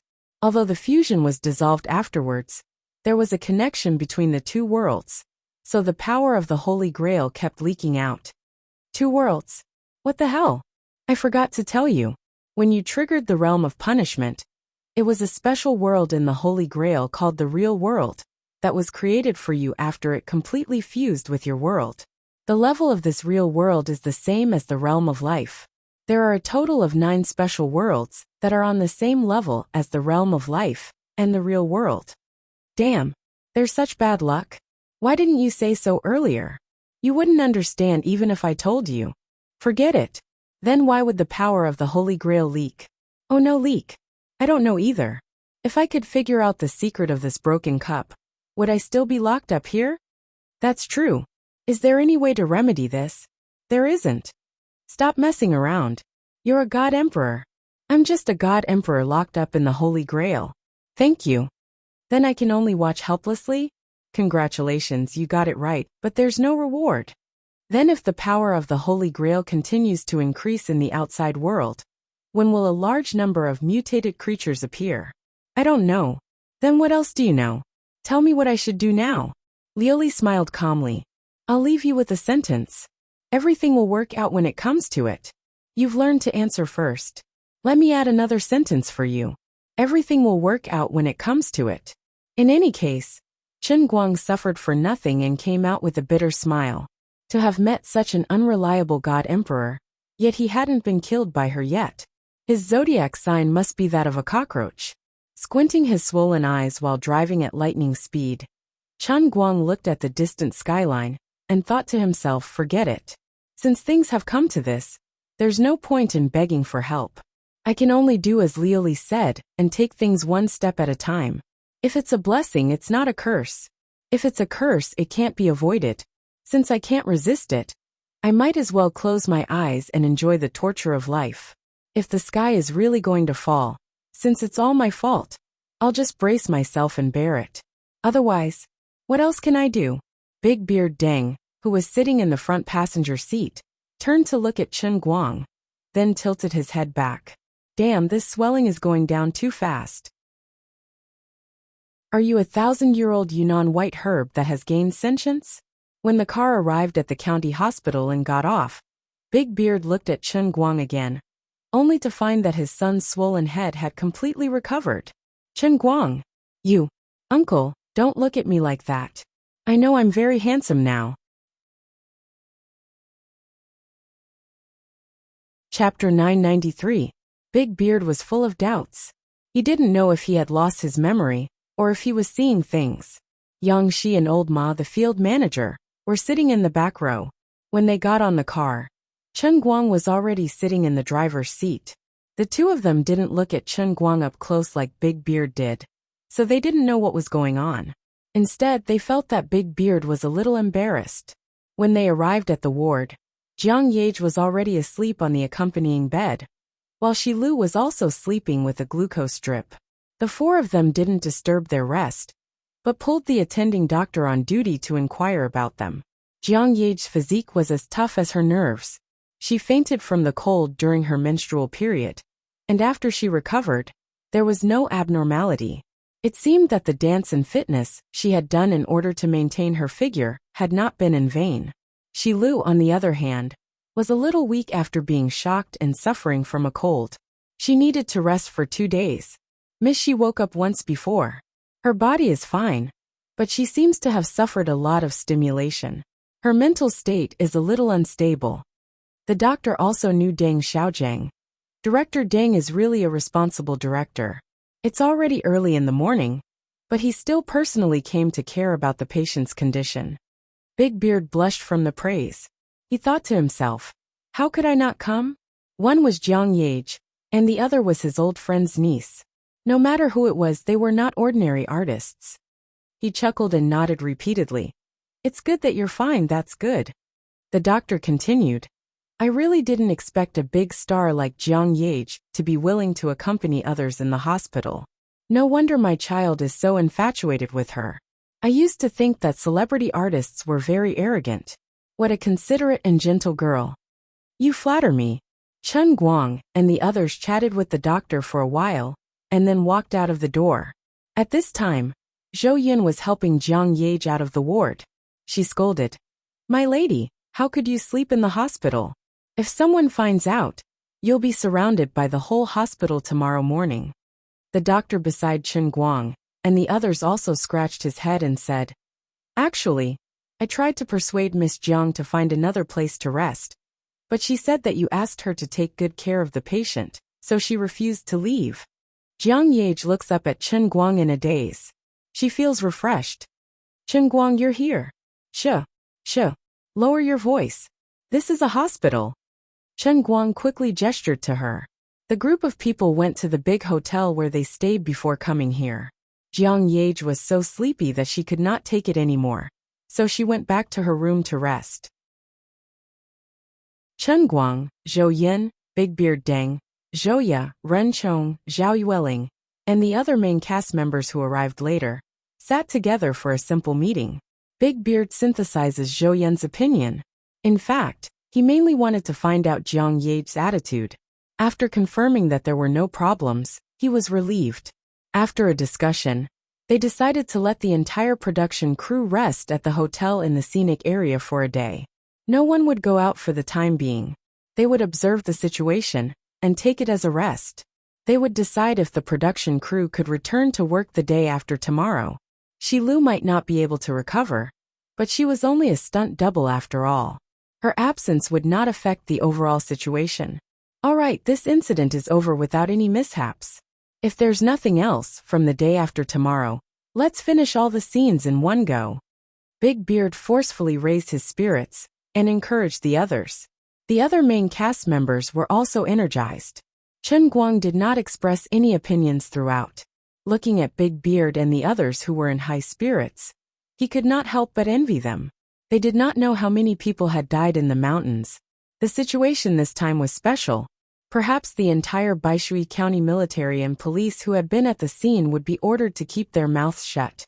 The official explanation given to Big Beard was also very interesting.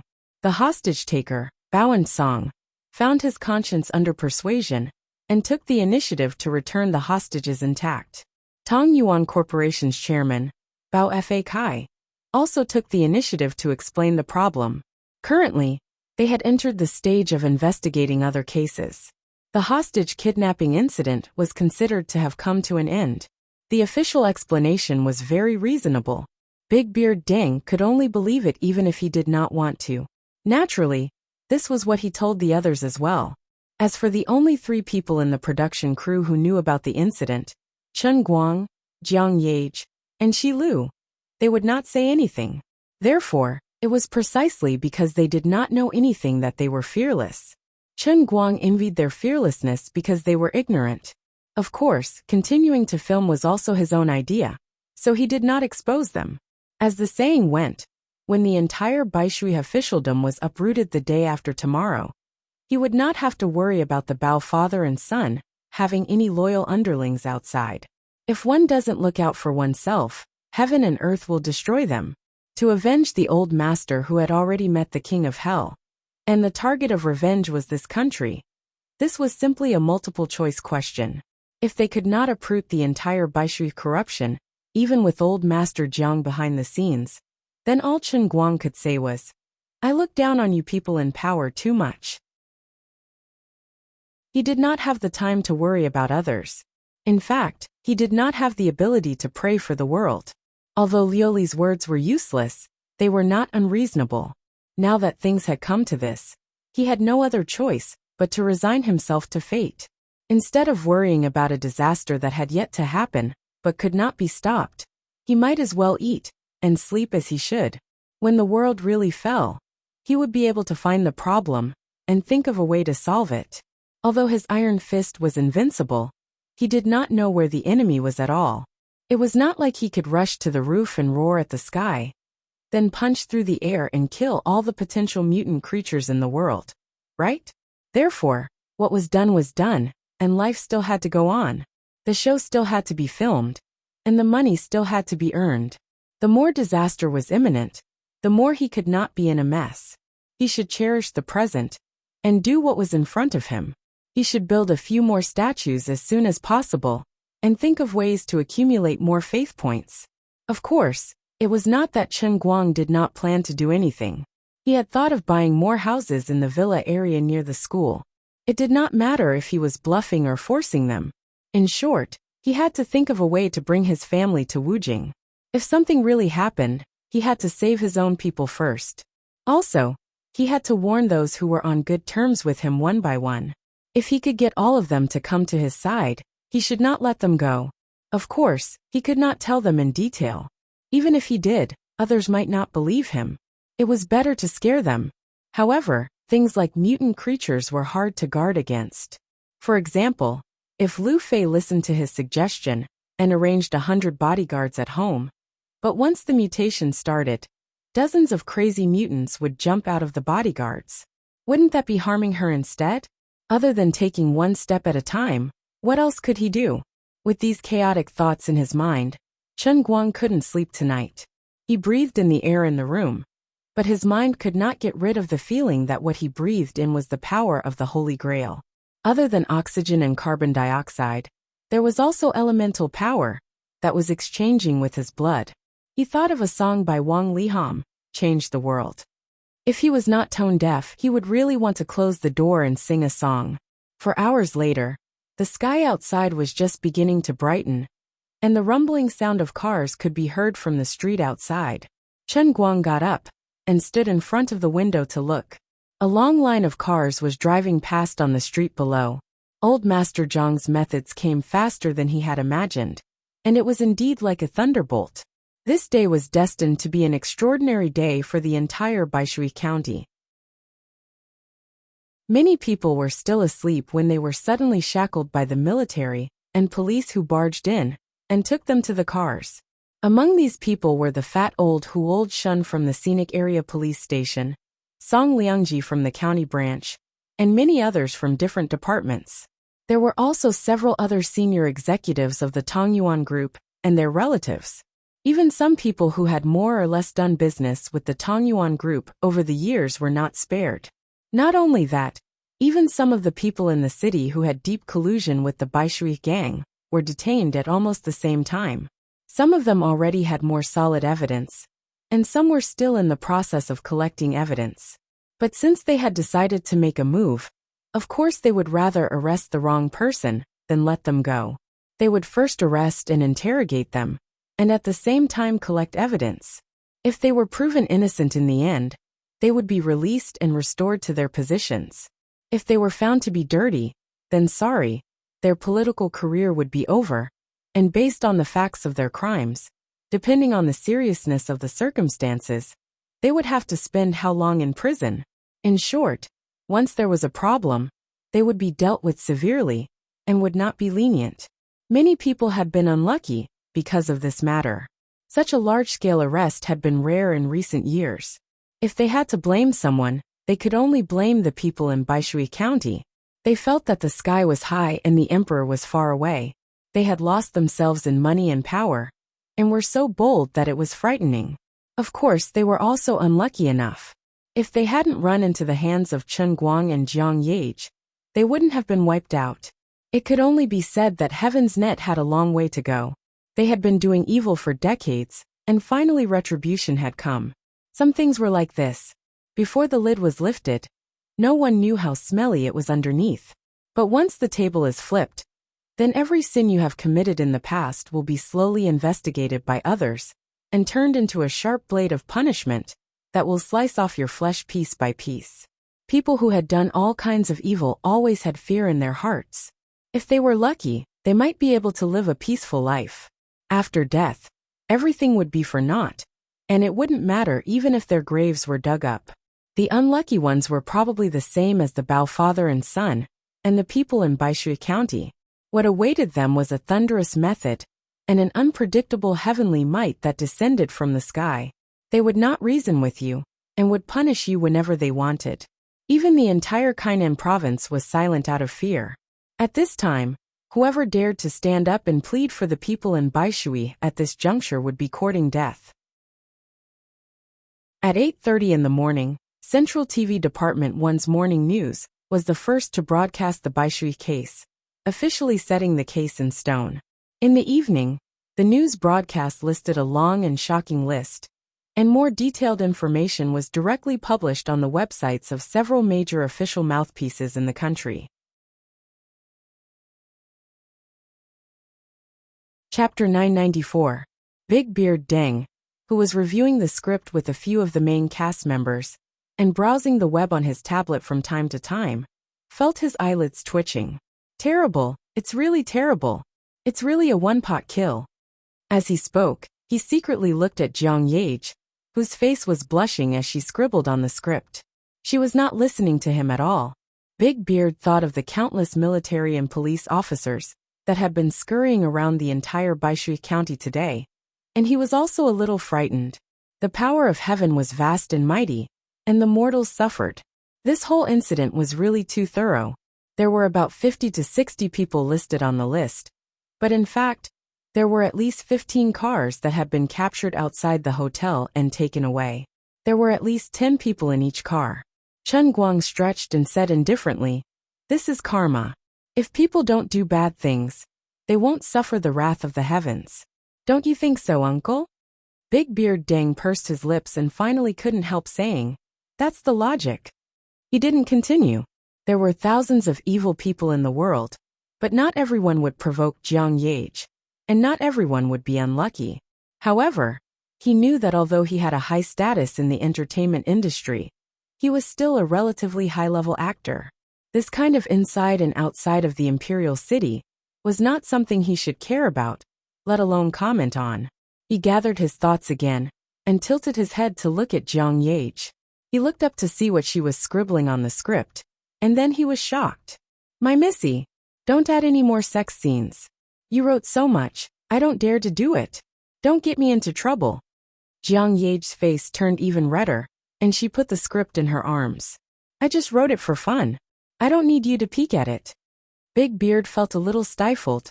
The female lead changed the script, and he as the director didn't let her see it. Why was he so bitter? Chen Guang snatched the script from Jiang Yage's arms and looked at it. Then his eyes widened. "Oh my God, your scale is too big. I don't even dare to read it out loud. I'm afraid that the ninth heaven Xian thunder will descend from the sky and strike us into ashes. It's not as incredible as you make it sound." Jiang Yage refused to comply. Chen Guang said mysteriously, "You still don't believe in the matters of immortals? If you don't believe in God and Buddha, you will eventually suffer a great loss." Jiang Yage stared blankly at Chen Guang's face for a long time before saying, "I believe you."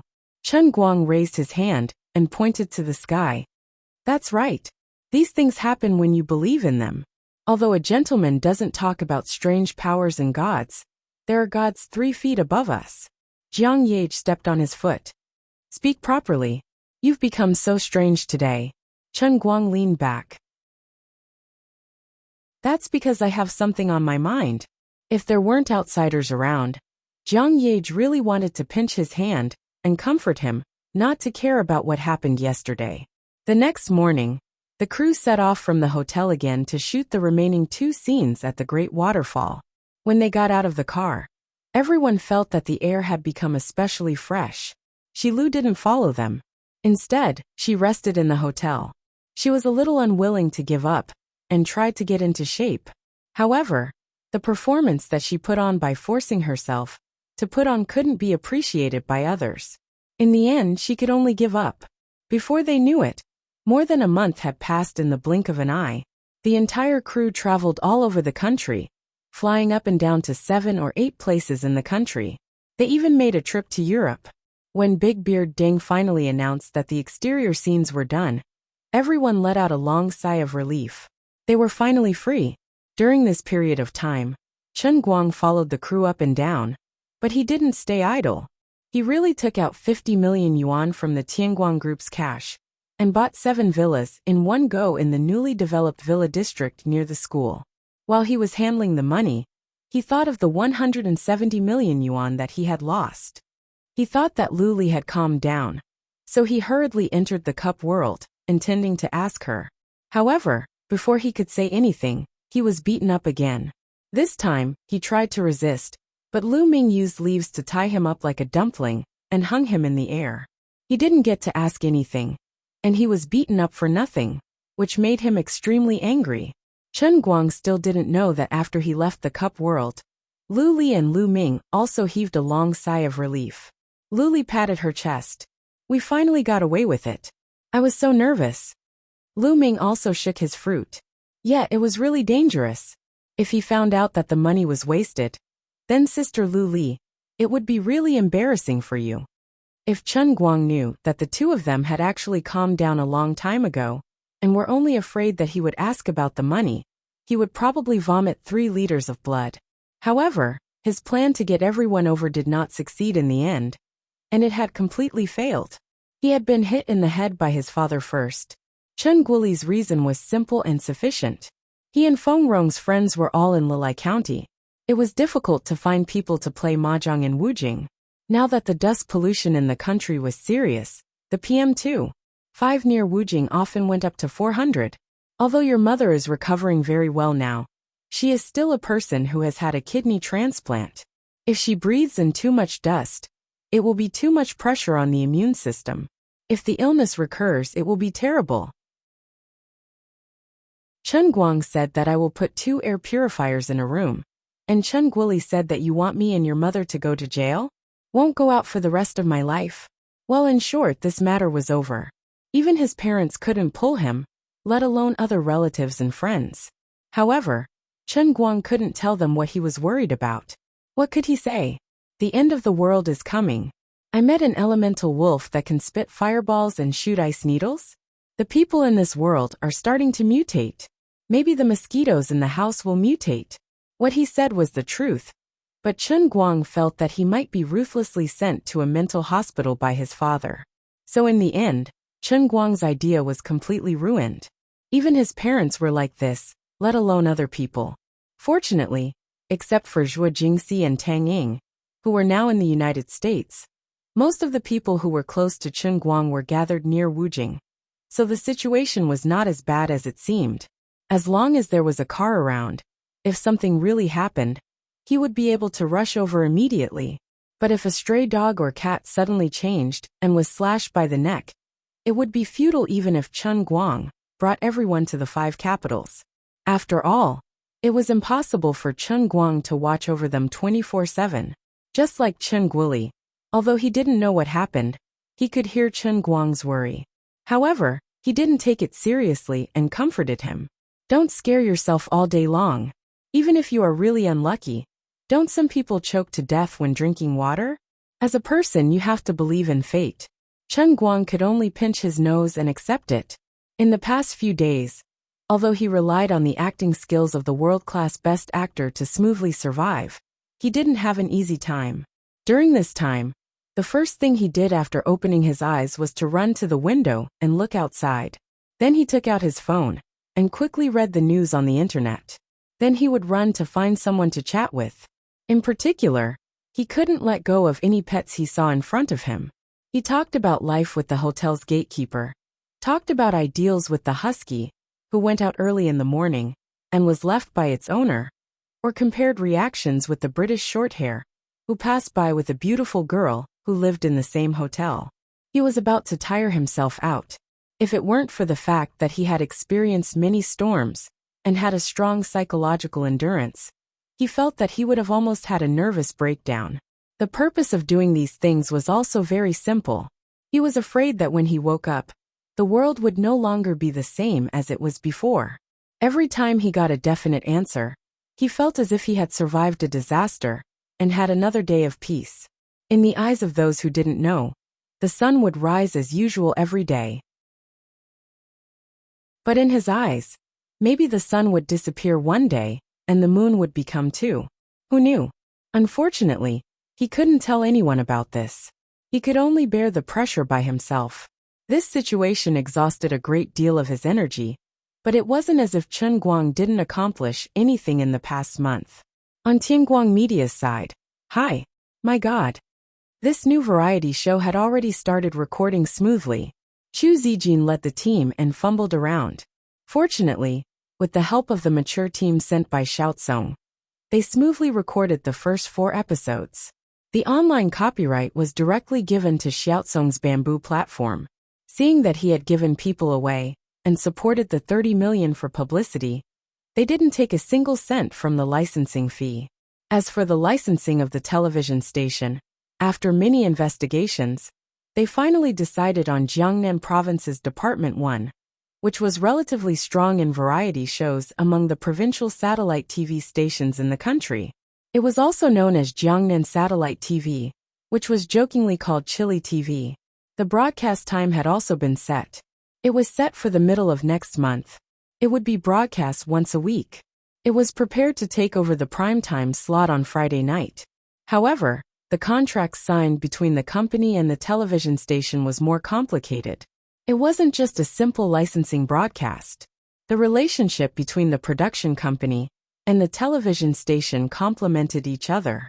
If the same program was broadcast on Chili TV, Mango TV, or Tomato TV, it would receive much more attention than on a weak provincial TV station like Dachuan Satellite TV. The amount of money paid by the title sponsor and the special advertising sponsor was also very different. If a program with a rating of more than 2% was broadcast on Chili TV, the title sponsorship fee would go up to 100 million. If it was broadcast on Dachuan Satellite TV, they would be stupid to give it 50 million. In addition, the television station said that they would pay the licensing fee to Tianguang Media. However, they couldn't ask the television station to give you a primetime slot and make you pay for it, right? A primetime slot was an investment worth tens of millions. Therefore, the television station definitely had to take a share of the advertising sponsorship. As the program producer, most of the money that Tianguang Media could earn came from the advertising sponsorship. The other half came from other aspects of copyright expansion, such as the licensing fee for on-demand broadcasting on video websites, and so on. If they had artistes under them, of course, they could also send them to their own program to familiarize themselves and make their own artists popular. That was also a cash cow and could be considered a profit. Also, if this program achieved unprecedented success in the country, or if foreign companies recognized this model, the future copyright export would be another story. Chapter 995.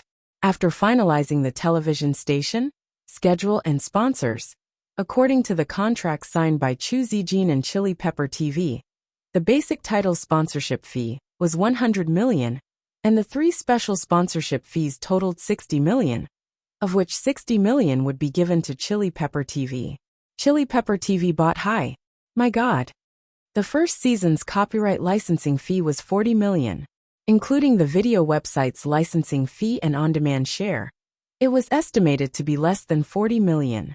Deducting the share to Chili Pepper TV, Tianguang Media's basic income was about 180 million.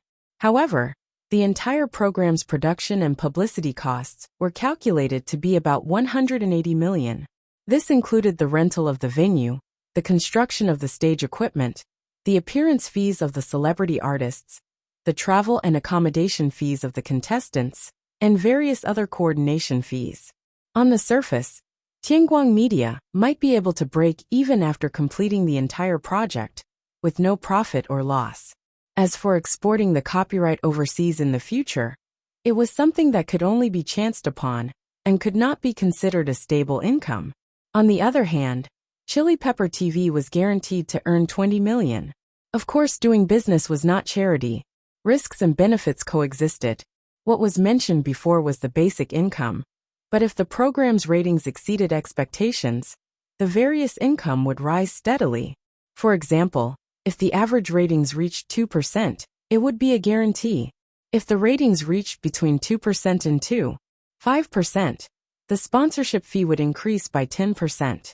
Chili Pepper TV's advertising fee would also increase by 10%, and the copyright licensing fee would increase by 5%. In the terms of the contract, if the national ratings exceeded 5%, and the national online viewership and topic share exceeded 15%, the sponsorship fee would be doubled, and Chili Pepper TV's copyright licensing fee would also increase by 50%. At that time, even if they had to pay more to Chili Pepper TV, the overall plate would be bigger, and the profits that Tianguang Media could earn would be extremely impressive. At that time, what awaited Tianguang Media would be at least 200 million in net profit, as well as the expected income from overseas authorizations. Although Chu Zijin had just entered the industry, she had not let down Chen Guang's trust in her to be able to perfect such a business model in such a short time. The first season of the program had a total of 8 episodes, and they were only recording 4 of them. They were waiting for the first and second episodes to be aired on the satellite to observe the specific effects, and then they could make changes to the content of the next 4 episodes. Of course, the people with special abilities that could be found at the moment could only last for 4 episodes. Now, the production team still had to continue planning and collect program materials from all over the country. Chen Guang had no opinion on the contract that Chu Zijin had signed. He was just worried that the ratings would not be satisfactory. It was a pity that although he was known as the strongest and most versatile variety king, he relied on his own unorthodox methods. It was a little difficult for him to give suggestions. Even if he studied hard and really had the ability to do so, he was not willing to spend his energy on it. His thinking was very simple. Since he had let Chu Zijin take over this responsibility, he would trust her 100% and let her do whatever she wanted. What if they accidentally created a huge IP worth billions of yuan? If the viewership ratings really collapsed, at worst, he would personally participate in the next 4 episodes. Can a person hold in their urine to death? Forget it, he didn't want to think so much. What he needed to think about now was how to deal with the trouble in front of him. He looked back silently at the bloody script in front of him, and then secretly looked at Jiang Yage, who was hiding in the other corner of the coffee shop and discussing with a red face, and Jean Shuriwa, who had just arrived. He thought to himself, can I redo this script? A kissing scene is a kissing scene, I admit it. But what the hell are you doing? After defeating the opponent, spin 720 degrees under the restraint of the boxing ring guardrail for 180 seconds. Would your family stupidly stare at someone kissing on the screen for 3 minutes? Besides, have you ever seen someone kiss in circles while kissing? Gymnastics kissing? Chen Guang turned to look at Big Beard. Uncle. Big Beard Deng's face turned red. Don't look at me like that. I'm innocent too. After I finish filming this movie for Solomon, I've decided to shoot a gay movie without a female lead. I've even thought of the name Brokeback Mountain. You are doing this to avoid Jiang Yage and Jean Shuriwa? Yes. I am old and a little tired. Accompanying Gage to study is really torturous. But isn't this a film made by the great director Li? Big Beard Deng stretched out 2 fingers. I will do too. I have talked to Old Li about the copyright, and I will co-direct with him. Chen Guang silently grabbed his hand. I think you may need a... You want to be the male lead? No, I think you need an investor who is not short of money. As the two were talking, Jiang Yage pulled Jin Shuiwei over. Big Beard, these are the last few scenes. Let's hurry up and shoot today. Jin Shuiwei wanted to say something, but stopped. Chen Guang and Deng Xiaojing couldn't tell if she was looking forward to it or shy. Chen Guang coughed. I have a cold recently, so it is not suitable for kissing scenes. In fact, it was not that they could not shoot, but if they really shot it according to Jiang Yage's script, he was afraid that the old men in Yinjing would catch them on the spot for a wedding. Big Beard also pinched his fingers. Today is not an auspicious day for shooting, so it is not suitable to go out. It is better to stay at home. The two's struggle did not have any effect, and the next morning, the rest of the crew was dragged to Wujing Film City. Rin Chong, Zhao Yueling, Zhou Ya, and the rest of the lead actors had already left the crew, and the next time they met would probably be when the film was edited and the cinema release was scheduled. Chen Guang pressed the makeup artist on the chair to touch up her makeup, and from time to time, he would secretly look at Jiang Yage and Jin Shuiwei, who were also putting on makeup, and he could not help but feel a little strange. The stupid script written by Jiang Yage was rejected in the end. After his argument with Big Beard, they cut off the scenes that could not be shown on the big screen, and compressed the crazy 180 seconds into 15 seconds. Stop joking. People would be scolded for being immoral if they spent dozens of dollars to enter the cinema with a close-up kissing scene for 3 minutes. So, it was not that the kissing scene could not be filmed, but at least it had to be done normally. His fight had also achieved some results, so it was not difficult to accept. But now, Chen Guang still could not relax, because he had never thought of shooting the kissing scene of Jin Shuiwei and Jiang Yage at the same time on the same day. In the movie, Jin Shuiwei played the role of his dead ex-girlfriend, and Jiang Yage played the role of Chen Guang's little fan, who inspired him to fight again when he was middle-aged.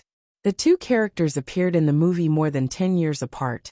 And even in the movie, one of the scenes was at the beginning and the other at the end, so it did not feel out of place when it was filmed. But Chen Guang did not expect that when it came to the actual filming, things would rush, and people would chase people away. Unknowingly, it had become a kissing scene with both of them on the same day. This was their first kiss on screen. Although it was quite enviable to think about, it was actually very stressful, and not happy at all. Instead, it was super awkward. If this kind of thing were to spread, wouldn't I be hacked to death? In addition, although there were not many people in the crew at this time, at least half of the people in the crew had left. But the rest of the guys might also be making up stories about me in their minds. Chen Guang turned his head and glanced at Yang Shi, who was secretly looking at him. Sure enough, even this guy had a meaningful smile on his face, let alone the others. Do you think I enjoy it? This is simply charaba, okay? Not knowing what Jin Shuiwei and Jiang Yage were thinking at this time, Chen Guang pricked up his ears again and eavesdropped on their whispers. He thought that if Jin Shuiwei felt embarrassed, then he would only shoot one scene today, and shoot the kissing scene with another person tomorrow. Although the old man had invincible acting skills, the old man was not ready to sacrifice for art. He could only drag it out for one day. Yage, when I kiss him later, do you think he will stick his tongue out? Sister Shuiwei, don't worry. No. Jin Shuiwei's tone was a little disappointed, but also a little relieved. No, with his temper he definitely will. Ah, then what should I do? I'm so embarrassed. I'm a little embarrassed. Jiang Yage patted Jin Shuiwei's shoulder. Sister Shuiwei, don't worry. Don't look at how scared you are now. When you give him a hug later, I guarantee that your mind will be blank. At that time, you just need to act as yourself. Big Beard will definitely not say anything. Even if you ask him to say NG, he won't dare.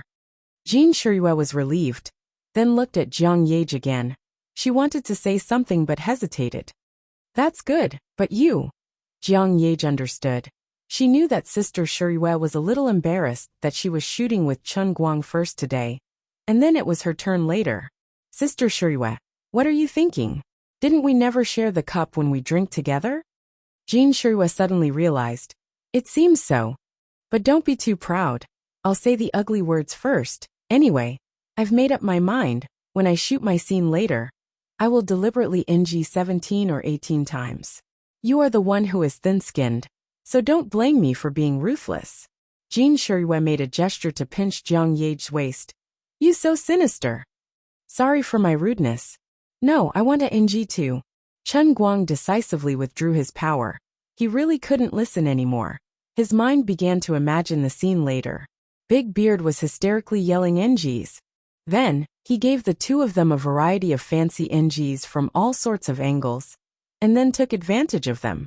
He silently flicked his hair. Too handsome, too charming is also a great trouble.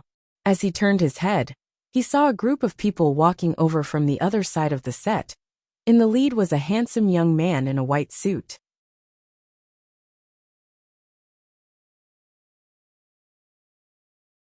Chapter 996. The man in the white suit was none other than his old acquaintance, Bai Hua. The people around him were all big-bellied and imposing. They were clearly the bosses of various companies. Even so, Bai Hua stood proudly in the crowd, like a crane among chickens. His imposing manner completely overwhelmed everyone else. He truly lived up to his reputation as the first young master of the third generation. Chen Guang's eyes widened. What the hell? Why is brother Bai Hua here at this time? Are you here to mess with me? Bai Hua saw Chen Guang from afar and decisively walked out of the crowd. The others hurriedly followed behind him. Among this group of people, Chen Guang also saw a few old acquaintances, including Lu Chao from Lushi culture, Wang Qing's father, Wang Guoxiong, and the big boss of the five capital underworld, fourth master Yin. At this time, all the big bosses' faces were filled with joy. Chen Guang remembered that Bai Hua had previously come to Dechuan province on behalf of Tianyi Energy to discuss a new energy project that would invest tens of billions of yuan. It seemed that the matter would be finalized in a few months. Chen Guang, I've asked around and found out that you're filming here today. Since I'm already nearby, I thought that I might as well pay you a visit. Chairman Liu and the rest also wanted to come over and greet you. I hope I didn't disturb you, right? Bai Hua walked closer and asked with a smile. Chen Guang thought, you're already here. What else can I say? Even if someone really has an opinion, it should be Big Beard Deng's problem, not me. He could only casually wave his hand. It's fine. Bai Hua acted as if he was very familiar with them. He turned around and asked the big bosses to sit down. Big Beard Deng also recognized Bai Hua and the people behind him. He hurriedly came over to say hello, and then quickly ran away. Bai Hua waved at Jin Shuiwei and Jiang Ye, who were putting on makeup on the other side of the room. He then turned around and asked Chen Guang curiously, I heard that you guys are almost done. What scenes are you shooting today? Is it okay for us to watch? I know that your acting skills have already reached the pinnacle. You won't be affected, right? Chen Guang shrugged. It doesn't affect me at all.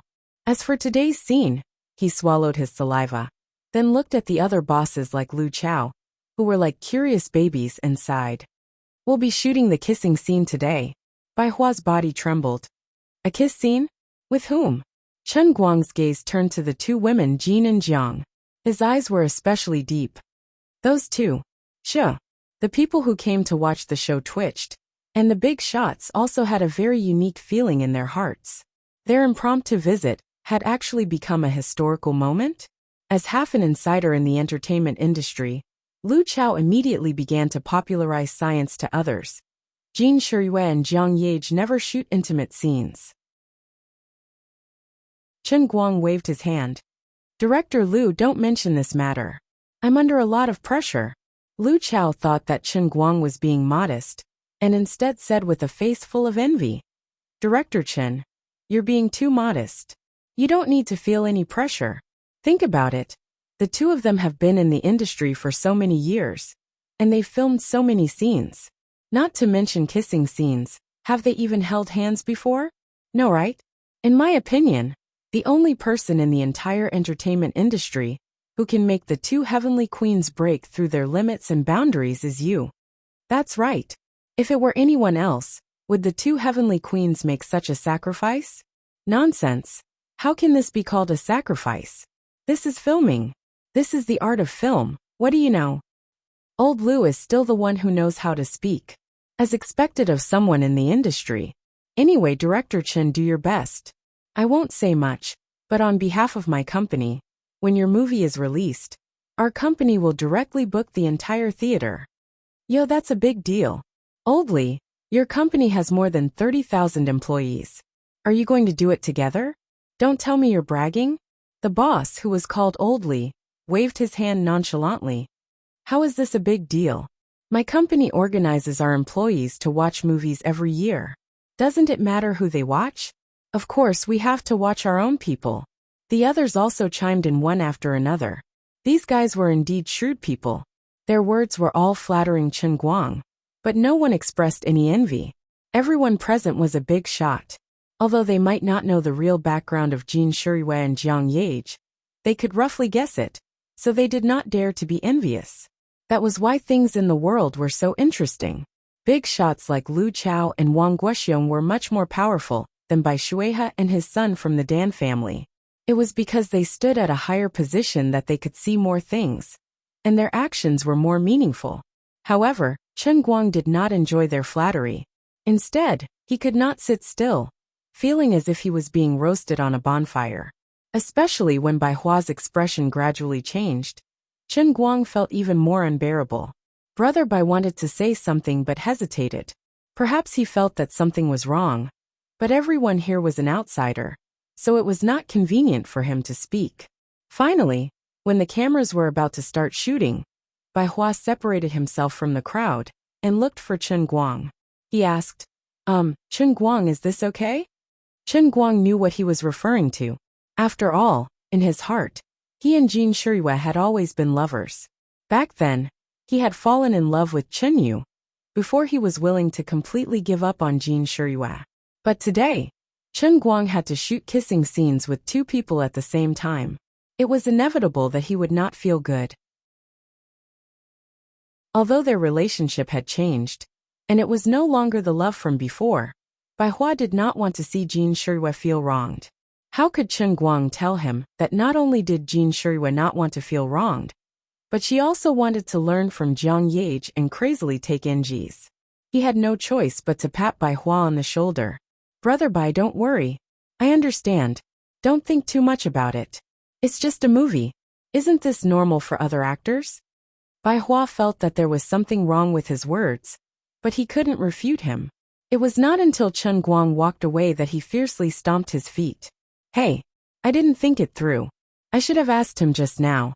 Since you said it's a movie, what would you do if Shirui and Grace were to shoot kissing scenes with someone else? Didn't he trick them into doing it? Jin Shirui was lying quietly on the hospital bed.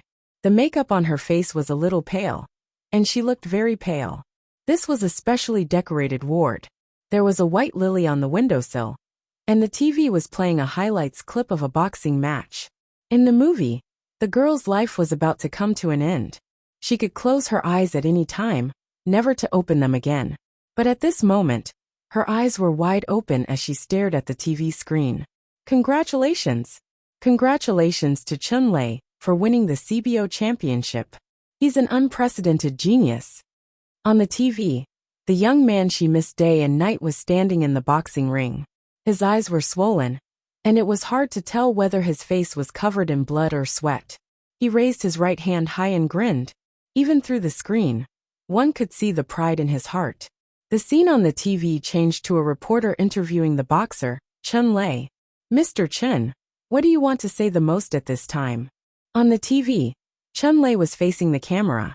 Me. I want to tell my girlfriend, no, my wife. Wife, did you see that? I won. I'm coming home right now. Let's get married. Jin Shirui smiled. Her smile was exceptionally sweet, and a faint blush appeared on her pale face. Her face was filled with unparalleled happiness. Cut. Cut. Good, very good. This scene is amazing. Big Beard suddenly shouted cut, and then checked the effects of the scene over and over again. The more he looked, the more satisfied he was. Jin Shirui's condition was perfect to the point of being impeccable. Originally, the bearded man was worried that it would be difficult for her to finish the entire scene in one go with this makeup, especially the last one, which was especially difficult. However, when Jin Shirui squeezed out that faint pink color on her face, the bearded man knew that he had it. From the monitor, the scene was even more perfect. In that instant, Jin Shiryua's expression and the light and shadow in the ward intertwined and brightened the lifeless atmosphere. Although Big Beard was good at plot and rhythm, he was also good at using light and shadow effects. Even if it was just a small scene in a modern drama, he still used his aesthetics to the extreme. After another round of work, he immediately moved on to the next scene. The first scene was about 5 seconds of Chen Guang breaking the door, and Jin Shiryua looking at the door in a daze for about 8 seconds. The scene quickly changed to Chen Guang rushing forward and hugging her. Why? Why didn't you tell me earlier? Why? I didn't want to disturb your training. I wanted to see you win the championship. Didn't I win the championship for you? If you had told me earlier, I would have taken you to the hospital earlier. It's useless, it's useless. This is a terminal illness. Impossible. I won't admit it. It's only been half a year. There's still hope. Chen Guang bent down and hugged Jin Shiryua tightly. His eyes were so gentle that it could melt glaciers. Jin Shiryua's breathing gradually became heavy. She hugged Chen Guang tightly. Don't do this.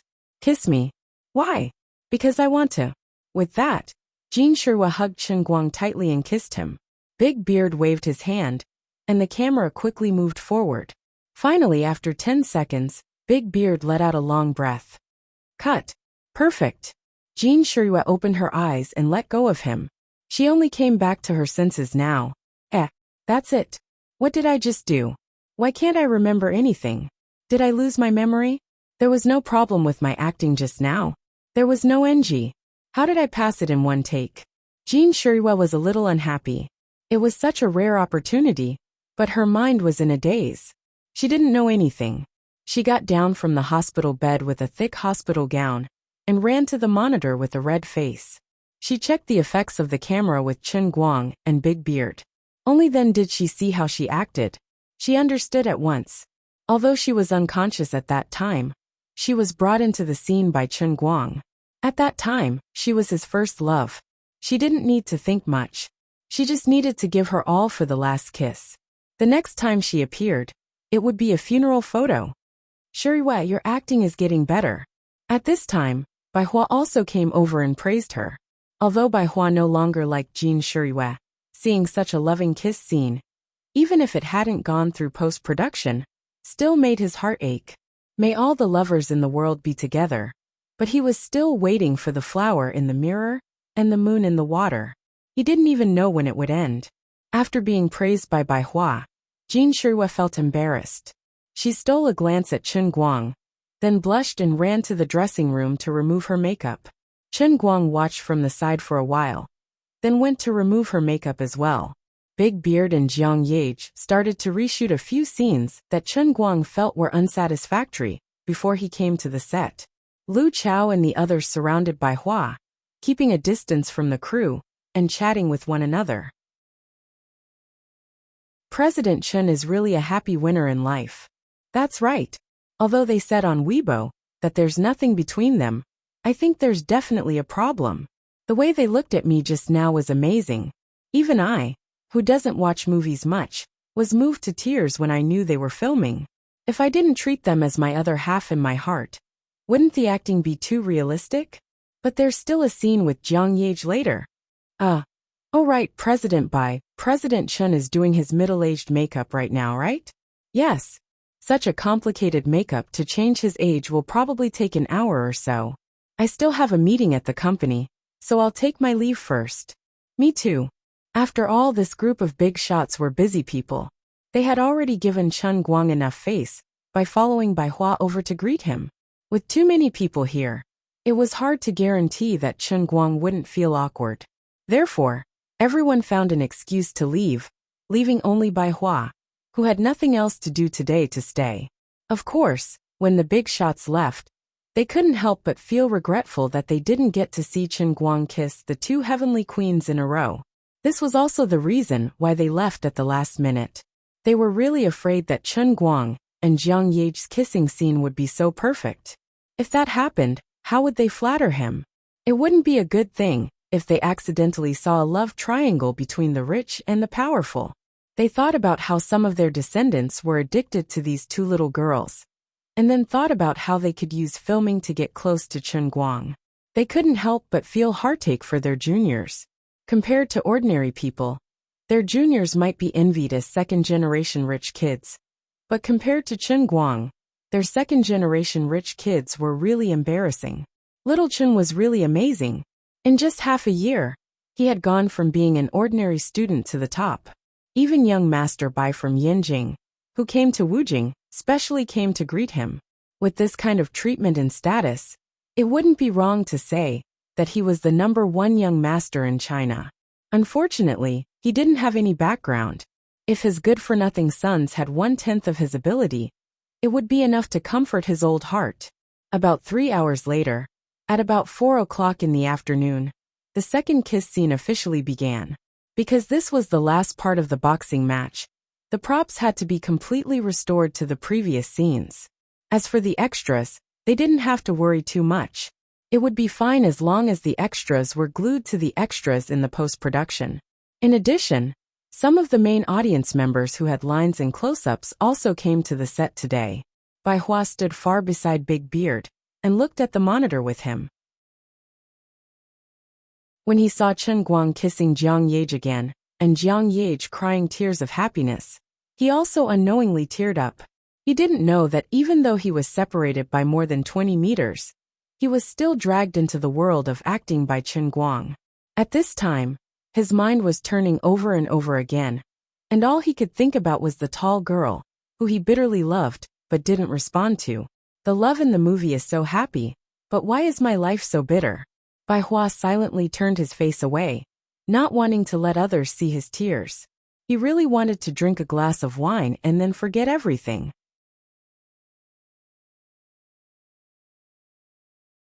Chapter 997. Cut. Okay. Perfect. We're really done this time. Bai Hua was lost in thought when Big Beard Deng, who was sitting next to him, suddenly shouted. He stood up from his chair with a face full of excitement, waving his hands and feet. Bai Hua was shocked. He looked at Big Beard's back. Even though he couldn't see his face, he could feel the excitement and vigor coming from him. He didn't look like an old man in his 50s at all. On the big set, the other crew members also raised their arms and cheered. For many people in the crew, the months-long filming had finally come to an end. Although it was faster than they had imagined, when the dust finally settled, they still felt a sense of satisfaction, as if the long journey had finally come to an end. This was also a kind of relief. Chen Guang was still lying on the edge of the boxing ring, his head hanging in the air.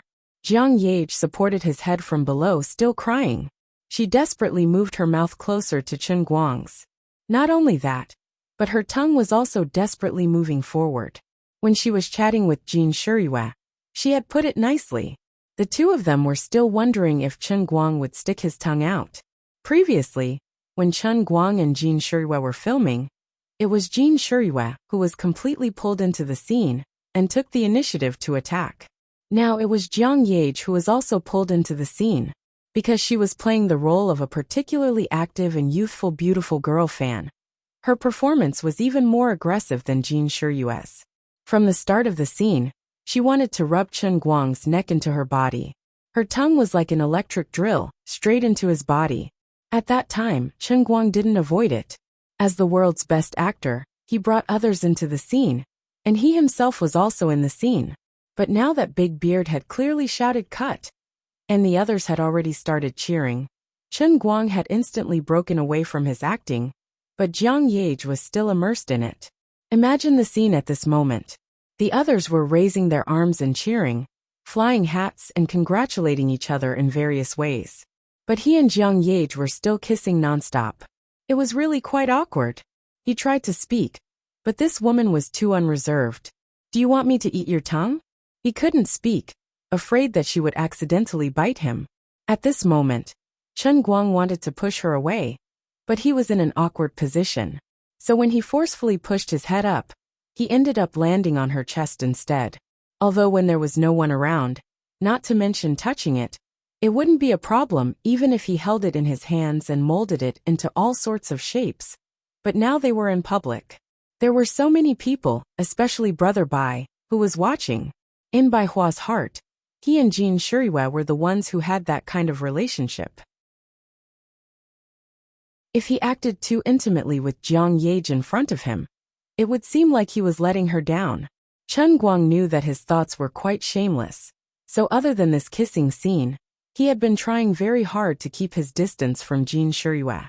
But just from Jin Shirihua's kiss, which was almost like her acting, Chen Guang knew that his efforts were probably in vain. The hardest thing to manipulate was the human heart. The tree may desire peace, but the wind will not subside. He had even said something as heartless as breaking up. So how could he push Jin Shirihua away? What made him even more distressed was that this matter would actually be better handled by Jiang Yage. But it was obvious that Jiang Yage didn't want to have a showdown with Jin Shirihua. She hid the fact that the two of them had already had a relationship from Jin Shirihua, and even gave Jin Shirihua advice. Chen Guang was speechless. He didn't know what the obsessed Jiang Yage was thinking. Bai Hua was still sitting in the same place. The cameraman left the camera and went to celebrate. He didn't turn off the power. At this time, he was still looking at the two of them kissing passionately. He had never acted before, so he didn't know how to evaluate the current situation. But he had already found an explanation for the two of them. He heard that really good actors had a process of getting into and out of character. Maybe the two of them were too immersed in character and couldn't come out of it for a while. Although Bai Hua hadn't read the script, he could feel the sincerity of the two characters. The more he thought about it, the more envious he was. The happier the others on the set were, the lonelier he felt. Finally, the set gradually quieted down. They couldn't be excited for long. What awaited Big Beard Deng and the other directors was the next step of the special effects and editing work. They still had a lot of work to do. One after another, people noticed that Chen Guang and Jiang Yage were still kissing. Many of them pinched their fingers and counted. It had been about 4 to 5 minutes, right? Aren't you guys a little too much showing off your affection in and out of the show? Chen Guang was really embarrassed. He secretly reached out to scratch Jiang Yage's armpit. Ha ha ha ha. Jiang Yage couldn't hold it anymore. She giggled and stepped back. She said unhappily, "What are you doing? Be more serious when you're filming. Don't disturb me." Chen Guang shrank back into the middle of the boxing ring, and then stood up straight. "You still have the cheek to say that to me? We've already finished filming, okay? It's completely finished." Jiang Yage was stunned. "How is that possible? We just kissed. It was at most 5 seconds. Chen Guang really didn't want to talk to her. "Thank you, it's been 5 minutes. Jiang Yage exclaimed. "Ah, it can't be right? Where did all the time go?" Chen Guang shrugged. "I haven't even had the chance to enjoy my youth, and I'm already old." Big Beard and the other main cast members couldn't help but laugh. They all thought that Jiang Yage was completely immersed in her character. She even bumped into the joke of 10,000 years in a blink of an eye. At this moment, Jin Shirihua, who was extremely envious of Jiang Yage, also walked up and patted her on the shoulder. "All right, the movie is really finished this time. Go and remove your makeup." Jiang Yage quietly helped Jin Shirihua up and looked in Chen Guang's direction reluctantly. She said to Jin Shirihua in a low voice, "I haven't even NG yet. It's only been 1 shot. I can't take it lying down." "I didn't either." "That's true." Chen Guang also cupped his hands in greeting to everyone. He had intended to remove his makeup, but he saw that the main cast members were all staring at him. He didn't know what he was thinking, but his brain worked for a moment. He said casually, "It's rare for the movie to be finished. Uncle don't work tonight. Why don't we all find a place in Wujing for a meal? It can be considered a celebration." Deng Xiaojing was stunned at first, but he immediately reacted. He thought to himself that this kid had really changed a lot in the past few months. He had matured and become more stable. He didn't even need me to remind him. He had taken the initiative to treat the entire crew to a meal to celebrate. He was no longer the willful college student who did things his own way, but the real boss Chun who had the demeanor of a general. Of course you have to treat. You are the biggest investor of the movie. For many people in the crew, a treat from someone else might be a social event that they didn't want to waste their time on. But for the #1 internet celebrity in China, the boss of the movie investment company, and the person who had led the entire cast and crew to great heights in the past 2 months. It was naturally a big deal. There was another round of joyous noise on the set. Chen Guang saw that everyone was happy, and he was also happy. He greeted Bai Hua. "Brother Bai, since you are here, don't leave tonight. Let's go eat together." Bai Hua subconsciously wanted to refuse, but before he could say anything, Chen Guang turned around and went to the makeup room. "Sai, forget it. He has already invited me. If I don't go, it'll be a little disrespectful." Bai Hua didn't know how to describe his feelings at the moment. Everyone else was so happy, but his heart was heavy. He couldn't feel happy. He also knew that this wasn't good, but he couldn't control his feelings. Forget it. He would just find an excuse to leave when he came out later. But it was rare for him to come here, so he had to ask Chen Guang about Chinyu. He was really unwilling to just leave like this. While he was worrying about his gains and losses, Bai Hua finally followed the crew to the most famous place in Wujing City, Everyday Fishing Bay. When the 2 buses, 4 MPVs, and Chen Guang's Passat stopped together, it was already 8 o'clock at night. However, the staff of Everyday Fishing Bay, who had received the call, had already lined up in a long line at the entrance. A red carpet led from the entrance to the hall inside, stretching for more than 100 meters. An eye-catching red banner was hung at the entrance of the hall. It read, "A warm welcome to the crew of women for dinner at Everyday Fishing Bay. May women do well at the box office." From the time old Ma, the floor manager, made the call to reserve seats to the boss of Everyday Fishing Bay, it took less than 2 hours. The respect expressed by the boss was evident. This old restaurant, which had a history of decades, was known as the best fish in Wujing. In addition to the authentic taste and great reputation, Chen Guang chose this restaurant for another purpose. This restaurant was located in Shuanghe County, a suburb of Wujing, which happened to be very close to the campus of Gokyo University in Shuanghe. After dinner, he could easily stroll back to school by himself and call Lin Jingwei and the others to have a sumptuous meal. Chen Guang, who was walking at the front, cupped his hands to greet others and marveled in his heart. He didn't expect that he would receive such treatment just by leading a team to have a meal. Things were different now. In the past, in order to have a sumptuous meal here, everyone in the dorm had to reserve seats at least a month in advance. After paying the bill, they had to pinch their fingers and count how many steamed buns they would have to eat for the next month. He had mixed feelings. No wonder so many people were after fame and power. People living at the top of the pyramid were much more convenient than ordinary people. Even if it was just a small meal, they could enjoy benefits that ordinary people couldn't imagine. He called a few of his buddies in the dorm.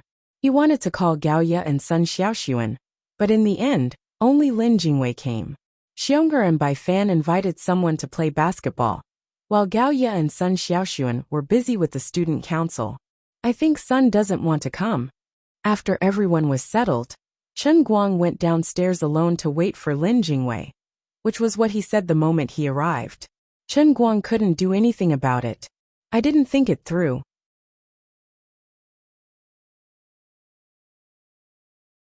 Chapter 998. Lin Jingwei looked at him and sighed. "Sometimes I wonder, are you the second-generation heir? Or am I the second-generation heir?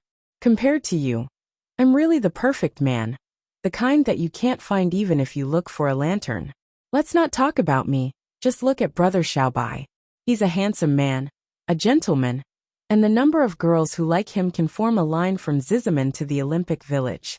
But he's also hanging his heart on you, you crooked tree. So look at how innocent we are. Standing with a decent person like me, Brother Guang, is it stressful for you?" Sigh. Chen Guang felt uneasy after hearing what Lin Jingwei said. All right. It's all my fault." Seeing Chen Guang sigh, Lin Jingwei comforted him again. "All right, I understand. It's not all your fault. Everyone has emotions and desires. With your personality, you can't take the initiative. Otherwise, you'd be able to open an imperial palace. I'm not blaming you. I just feel that this is a little unfair to the class representative. Gao Yu often talks to me about the class representative. She wants me to advise you. but I can't give you any advice. What are your plans? Are you going to hide like this for the rest of your life? What if the class rep doesn't give up, and you leave her all alone? Chen Guang felt even more helpless. You just said that I'm a playboy. Why do you want me to give the class rep an answer now? I've tried, but she won't give up. What I mean is, since you're already a playboy, why are you so shy? Why don't you just give her the title of class rep? I can't do it. I'm not good enough for her. Lin Jingwei rolled his eyes. I'm really impressed by the two of you. Even your excuses are so similar. Let's not talk about this. Let's eat. Chen Guang pulled Lin Jingwei into the private room and asked him to sit on the other side of Bai Hua. There were more than 60 people in the crew, but only a few of them were able to sit in the private room. Only Big Beard Deng and a few other assistant directors, as well as Yang Shi and Old Ma, Chen Guang, Jiang Yage, Jin Shiyue and Bai Hua, and now Lin Jingwei. The large round table was just about full. Lin Jingwei didn't want to make Chen Guang's mood too heavy, so after sitting down, he took the initiative to chat with Bai Hua. But after all, this wasn't like in private. They couldn't talk about the matters in the imperial city of Beijing, so they could only talk about other things. In the end, after just a few words, Lin Jingwei brought up a sore spot and asked, Brother Xiaobai, you went to visit the filming crew today? What kind of scenes did they shoot? How did it feel to watch a movie for the first time? Bai Hua, who had finally calmed down, felt a lump in his throat again. It was pretty good. Pretty good? Was it Brother Guang who acted well? Or was the movie itself good? Brother Xiaobai, are you interested in investing in a movie? We've all seen it online. It's pretty easy to invest in a movie these days. Although most of the people in the private room didn't know who Lin Jingwei was, seeing that he was quite familiar with Bai Hua, they could roughly guess that this classmate of Chen Guang wasn't simple. They all chimed in, saying that with CEO Bai's status and wealth, it wouldn't be surprising for him to invest in a movie. Even Jiang Yage was interested. She pulled Jin Shiyue over and said that if they really wanted to shoot a movie, they might not have the time to be the main characters, but it wouldn't be a problem for them to make a cameo appearance. Bai Hua's eyes were fixed on Chen Guang. Chen Guang, if I invest in a movie, can you help me get your sister, Chen Yu, to play the female lead role? Chen Guang, who was drinking water, almost spat it on Bai Hua's face. Huh? Who will be the male lead? Bai Hua blushed. Me. The moment he said that, Chen Guang, Lin Jingwei, and Jiang Yage were all dumbfounded. Brother Xiaobai was really going all out. This guy had obviously seen Chen Guang's kissing scene today, and wanted to take advantage of her. Chen Guang placed his right foot on Lin Jingwei's foot under the table, and rubbed it with all his might before forcefully putting on an act, and said with difficulty, My big sister doesn't like to show her face in public. Bai Hua sighed again. You're right. I was too impulsive. Please apologize to him on my behalf. Impulsive my ass. Apologize my ass. Let's not talk about whether Chen Yu really existed. Even if there was such a person, no one had heard what you said. There was no need for you to apologize. As long as you can borrow my mouth to speak to the non-existent Chen Yu, you will be satisfied, right? There's no need to apologize. It's not a big deal. Chen Guang evaded. On the other side, Jiang Yage knew that Chen Yu was Chen Guang in disguise.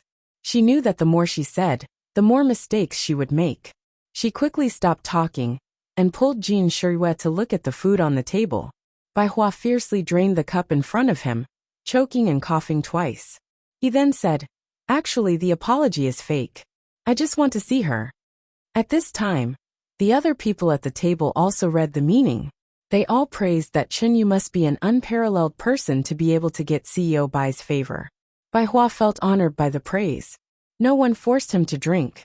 He filled his glass again and drained it. Then he cupped his hands to the crowd. Director Deng, you're right. I'm not afraid to say it as a joke. Ordinary women can't enter my eyes. But ever since I met Miss Chen Yu, although it's not exaggerated to say that I can't eat or drink, I really can't accept other people. I don't want to judge her appearance. It's blasphemy to only look at her appearance. But in my opinion, in this world, no woman can compare to her temperament.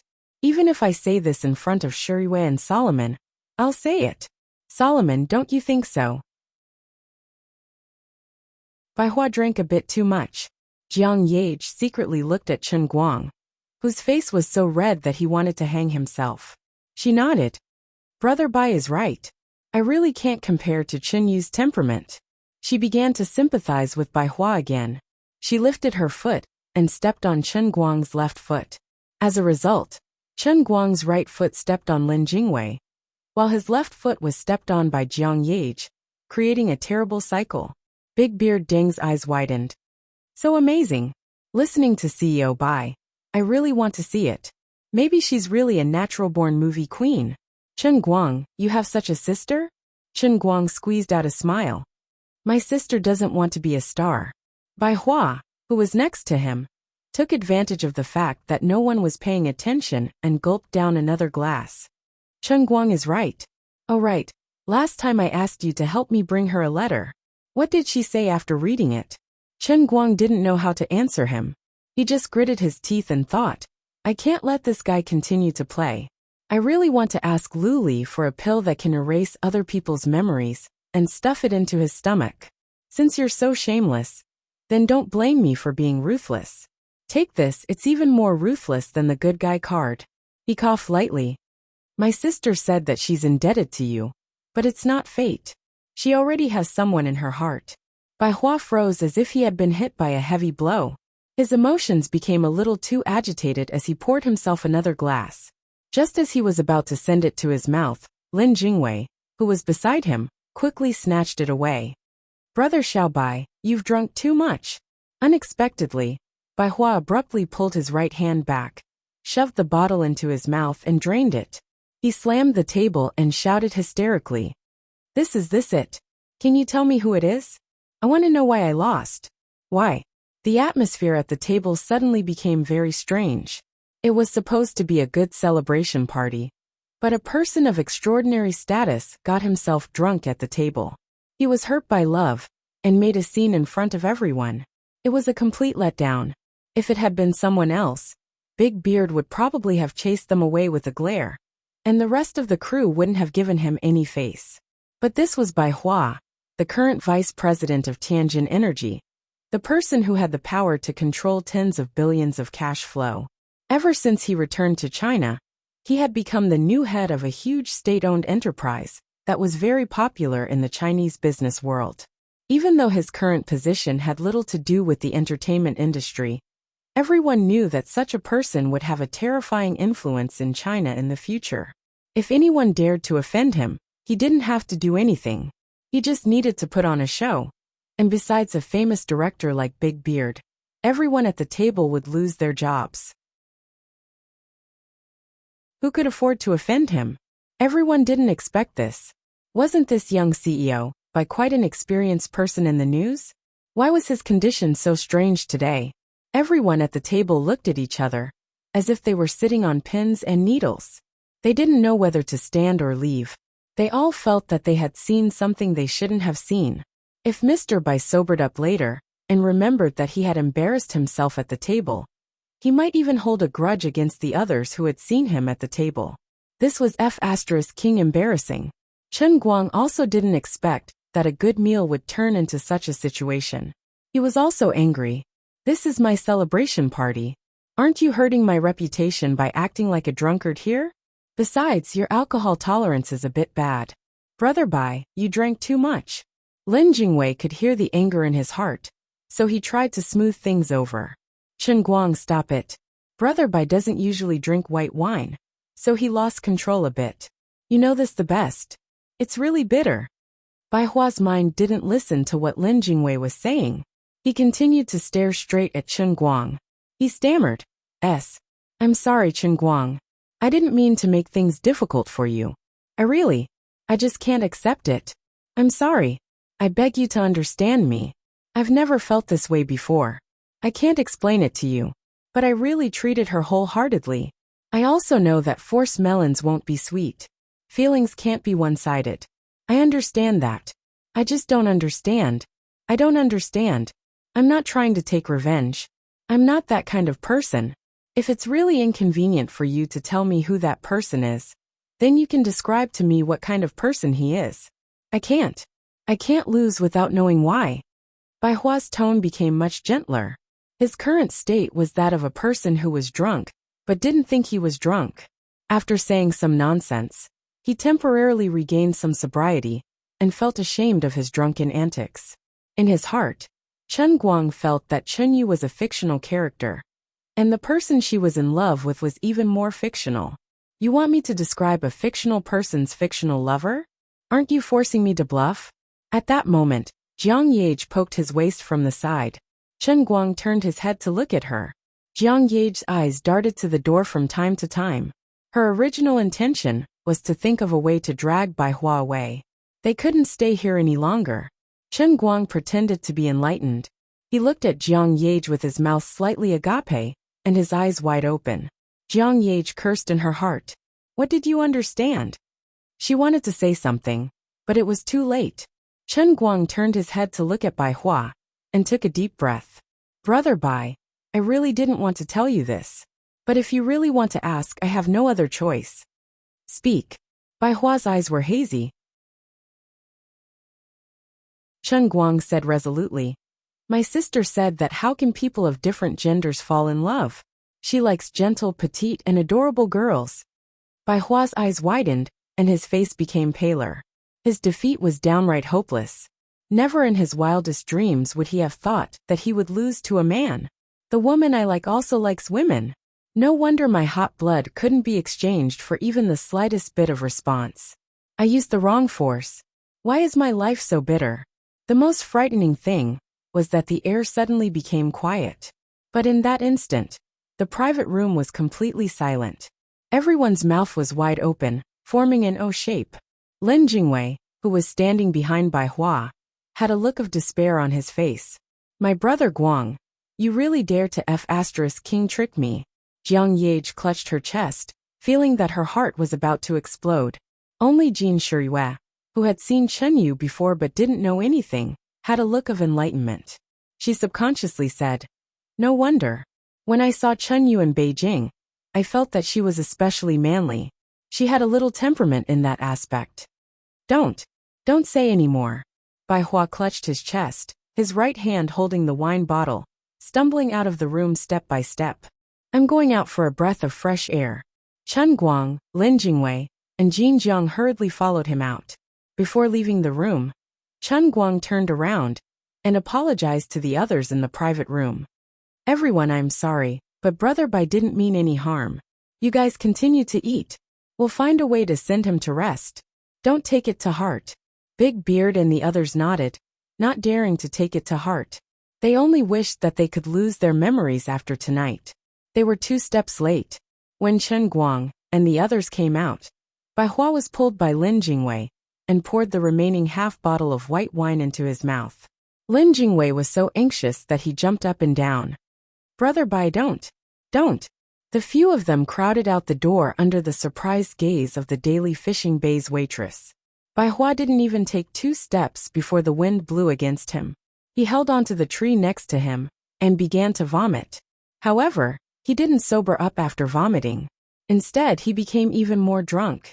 He struggled out of Lin Jingwei and Chen Guang's hands, tears streaming down his face. He didn't look like a graceful gentleman at all. He looked like a destitute young man who was trapped by love. The way he was, it would only make people sad and cry.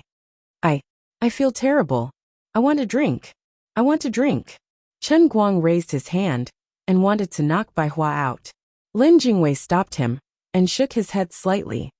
Forget it. Let him vent. Your internal force should be able to prevent him from dying, right? Chen Guang retracted his hand. That won't happen. Then let him drink as much as he wants. This can't go on like this. It's too torturous. Let him give up completely. Brother Guang, do me a favor. I beg you. Other than the few of you, I only have Brother Bai as a friend. Seeing him like this, my heart feels terrible. If we knew it would be like this, we would have thought of something else. I'm also guilty. Chen Guang sighed. Fine. Didn't you drink? You drive to Chief Lu's club and let him drink as much as he wants. Sigh. Unfortunately, there's no medicine for regret in this world. Alcohol can only poison the intestines. Thus, the group of people drove Chen Guang's Passat. Jiang Yage drove. Jin Shuiwa sat in the front passenger seat, and Chen Guang and Lin Jingwei sat in the back. One on the left and the other on the right. They carried Bai Hua towards the city. When they first got on the car, Bai Hua was still quiet. However, halfway through the journey, Bai Hua finally did something that made Chen Guang break out in a cold sweat. He took out his phone and turned to look at Chen Guang. Chen Guang, let me see your sister. I swear this is the last time I'll mention this. I want to hear the words you said to me from her mouth. Otherwise, I won't believe it. Just when Chen Guang was about to reject, Bai Hua waved his phone and continued. I took a photo of you outside the Silver Bull Hotel and saved it in my web drive. I originally planned to delete it and never mention it again. I know that you won't be happy about it, and it doesn't matter if you hate me in the future. But I just want to see her one last time. For this, I can do anything. After today, I'm going to empty my network disk, and I'll never mention it again. Damn. Okay. Looking at Lin Jingwei and Jin Shuiwa, who were puzzled and looking at him, Lord Guang finally gave up. He would never let Lin Jingwei see a photo of him wearing a pink chiffon nightgown. In addition, Brother Xiaobai, you're too much of a braver person with alcohol. Brother Guang, what kind of photo is it? Lin Jingwei asked curiously. Scram. Chen Guang only gave him one word.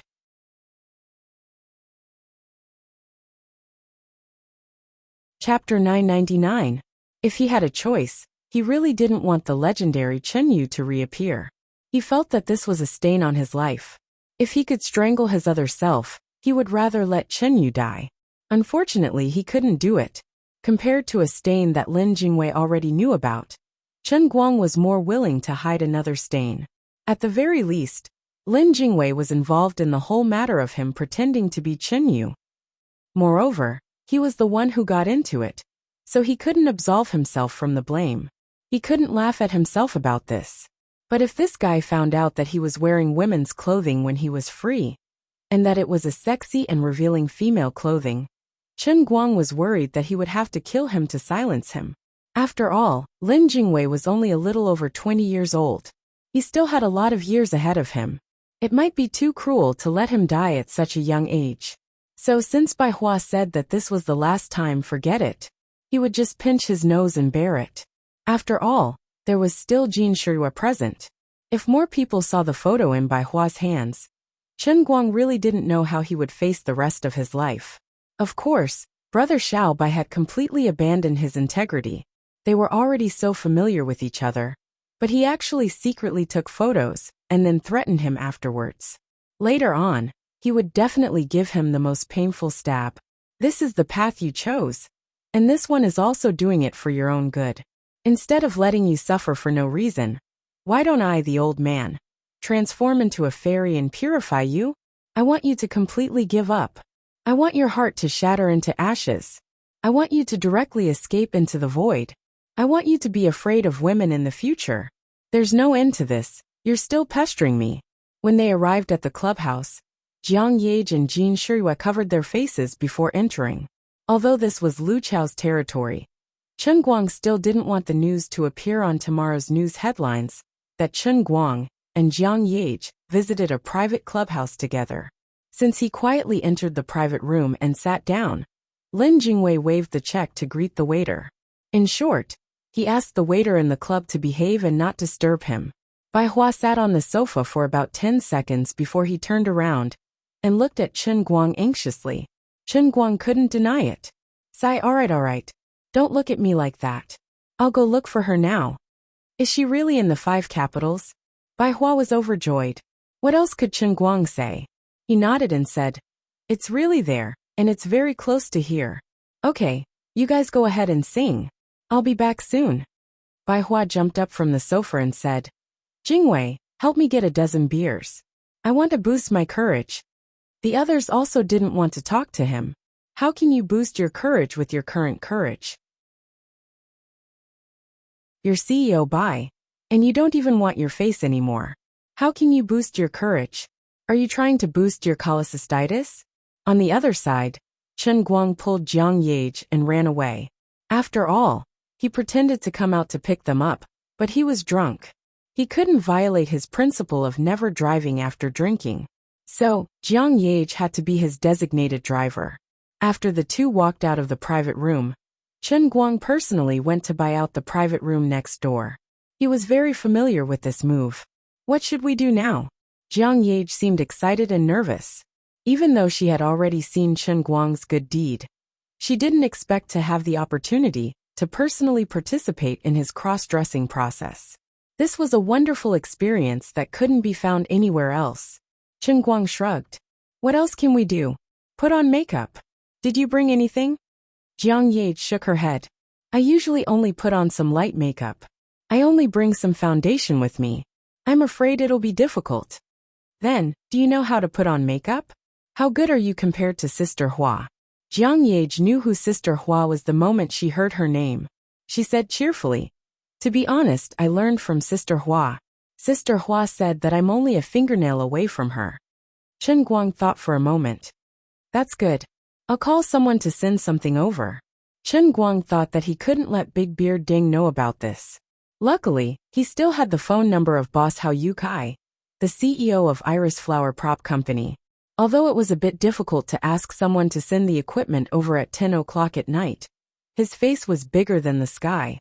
Boss Hao shouldn't have any objections. Hao Yukai jumped 3 feet high after the phone call. He asked for the location and the equipment requirements. He immediately patted his chest and said that his company wasn't far from here, and the equipment would arrive in half an hour at most. Chen Guang's request was simple. He wanted the special makeup equipment that the guy who sang The Drunken Concubine used on stage. He also wanted a suit. Chen Guang didn't know what Hao Yukai wanted, but it shouldn't be much. After all, Sister Hua, the #1 magic artist in Beijing, had only carried a suitcase over. As for why he wanted these things, he wouldn't explain it to Hao Yukai. Boss Hao wouldn't ask either. As long as Chen Guang owed him a favor, he would be more than happy. In just 25 minutes, Hao Yukai personally carried the bags, and even brought a makeup artist to the rescue. How could Chen Guang let someone he didn't trust see his ugly appearance? If word got out, he wouldn't be able to face the world anymore. Since Jiang Yage was there, Chen Guang decisively sent everyone away. Then, Chen Guang used his phone to search for the photos he had taken when he was Chen Yu and asked Jiang Yage to compare them. About 40 minutes later, the supermodel Chen Yu reappeared. Jiang Yage looked at her work of art with satisfaction. When I don't want to sing or act anymore, I can steal Sister Hua's business, she said as she poked Chen Guang's fake breasts. So annoying, it's more bouncy than mine. Stop it. It's been an hour. Go back to the room next door, and tell them I'll be there soon. Will Chen Yu be there soon, or will Chen Guang be there soon? Slapping her butt, Chen Guang roared. I told you to stop fooling around. But your voice right now. It's okay. Don't worry about me. I have a way. Jiang Yage responded. Then, she looked at Chen Guang up and down happily, before going back to the room next door. Chen Guang took out a cup from his bag, and called out to Liu Li in his mind. Unfortunately, there was no response. He had no choice but to clench his teeth and sink into the cup. As soon as he went in, he was greeted by a fist. Lu Ming's cheering came from afar. Sister Liu Li, quick! He's here again. Beat him up. Chen Guang quickly covered his face. Stop it. This is a critical moment. Don't ruin my face. Pfft. Liu Li's fist didn't hit his face in the end. Instead, she laughed.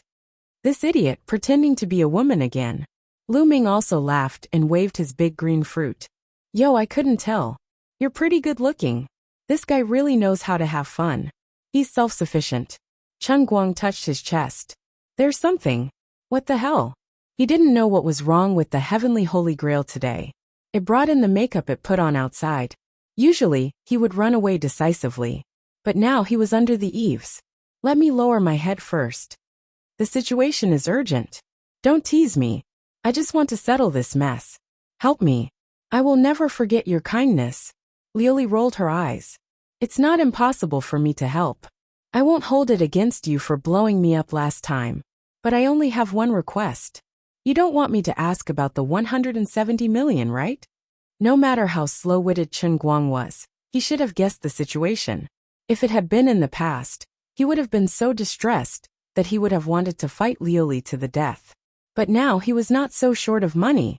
He could still bear the loss of 170 million yuan. Although it was still painful, he had to accept it. You're smart. Liuli nodded contentedly. All right. I won't ask anymore. Actually, I knew that you, the Divine Emperor's financial butler, wasn't reliable from the television dramas you watched. You're still talking. You're still exposing my scars. I won't talk anymore. Chen Guang didn't admit it verbally, but in his heart he was cursing. A person's shamelessness was invincible. A god's shamelessness could destroy the world. If you squander, then so be it. Why is it so hard to admit a failure and mistake? You're allowed to make mistakes, but you can't let others correct you? I'm not blaming you. Looks like I have to beat you up today. Damn it. How could I forget that she can hear my cursing in my heart? But Liuli didn't go too far. She was just scaring him. When Chen Guang came out of the world in the cup, he coughed lightly. His voice had changed back to the perfect Chen Yu voice. All right. He took a deep breath. The world-class acting was on again. Forget it. I'll forcefully hypnotize myself first. Thinking about it carefully, weren't most of the actresses in Peking opera played by the teachers? That was called art. It was called creation. I treated it as a play, a movie. Today, I'm going to act as a handsome tea who likes girls. Art comes from life. Life is the highest level of art. Although I'm not standing on the stage, nor am I singing Peking opera, my life is a play. A play is like life. Thinking about it this way, he felt at ease. Then he prepared to open the door. But just as his hand touched the doorknob, he quickly retracted it and hid behind the door. Jiang Yage and Jin Shiyue's voices came from outside. He didn't know why Jiang Yage came out with Jin Shiyue the moment she went in. Sister Shiyue, you're really something. Why are you drinking wine? It's not good for your throat. You don't have a high tolerance for alcohol. Jiang Yage rebuked Jin Shiyue. Lin Jingwei drank alone with Bai Hua. He can't take it anymore. I saw that he was pitiful, so I wanted to help him finish off some of the beer. I didn't expect that I couldn't take it anymore. I only drank 1.5 bottles, and my head is already dizzy. Jin Shiyue's voice sounded a little drunk. Hey, why do you care about them? With Chen Guang around, they won't be in trouble no matter how much they drink. You don't know his martial arts. It's amazing. Didn't you say he had something to do and left first? Oh yes. But if something really happens, I'll call him and ask him to come back. The two chatted as they walked away. They were preparing to go to the toilet to vomit for a while. Chen Guang wasn't in a hurry to go out. He planned to wait until the two returned to their room. After waiting for 3 or 4 minutes, their voices came from outside again. You're tuning in to the Li Mei's Sword of Destiny YouTube channel. We're so grateful for your support. And don't forget to subscribe to join us on this incredible journey through captivating stories. Your generosity through donations truly makes a world of difference, as it's the primary source of revenue that allows me to expand and enhance this channel for you. Thank you from the bottom of my heart for being a part of this adventure.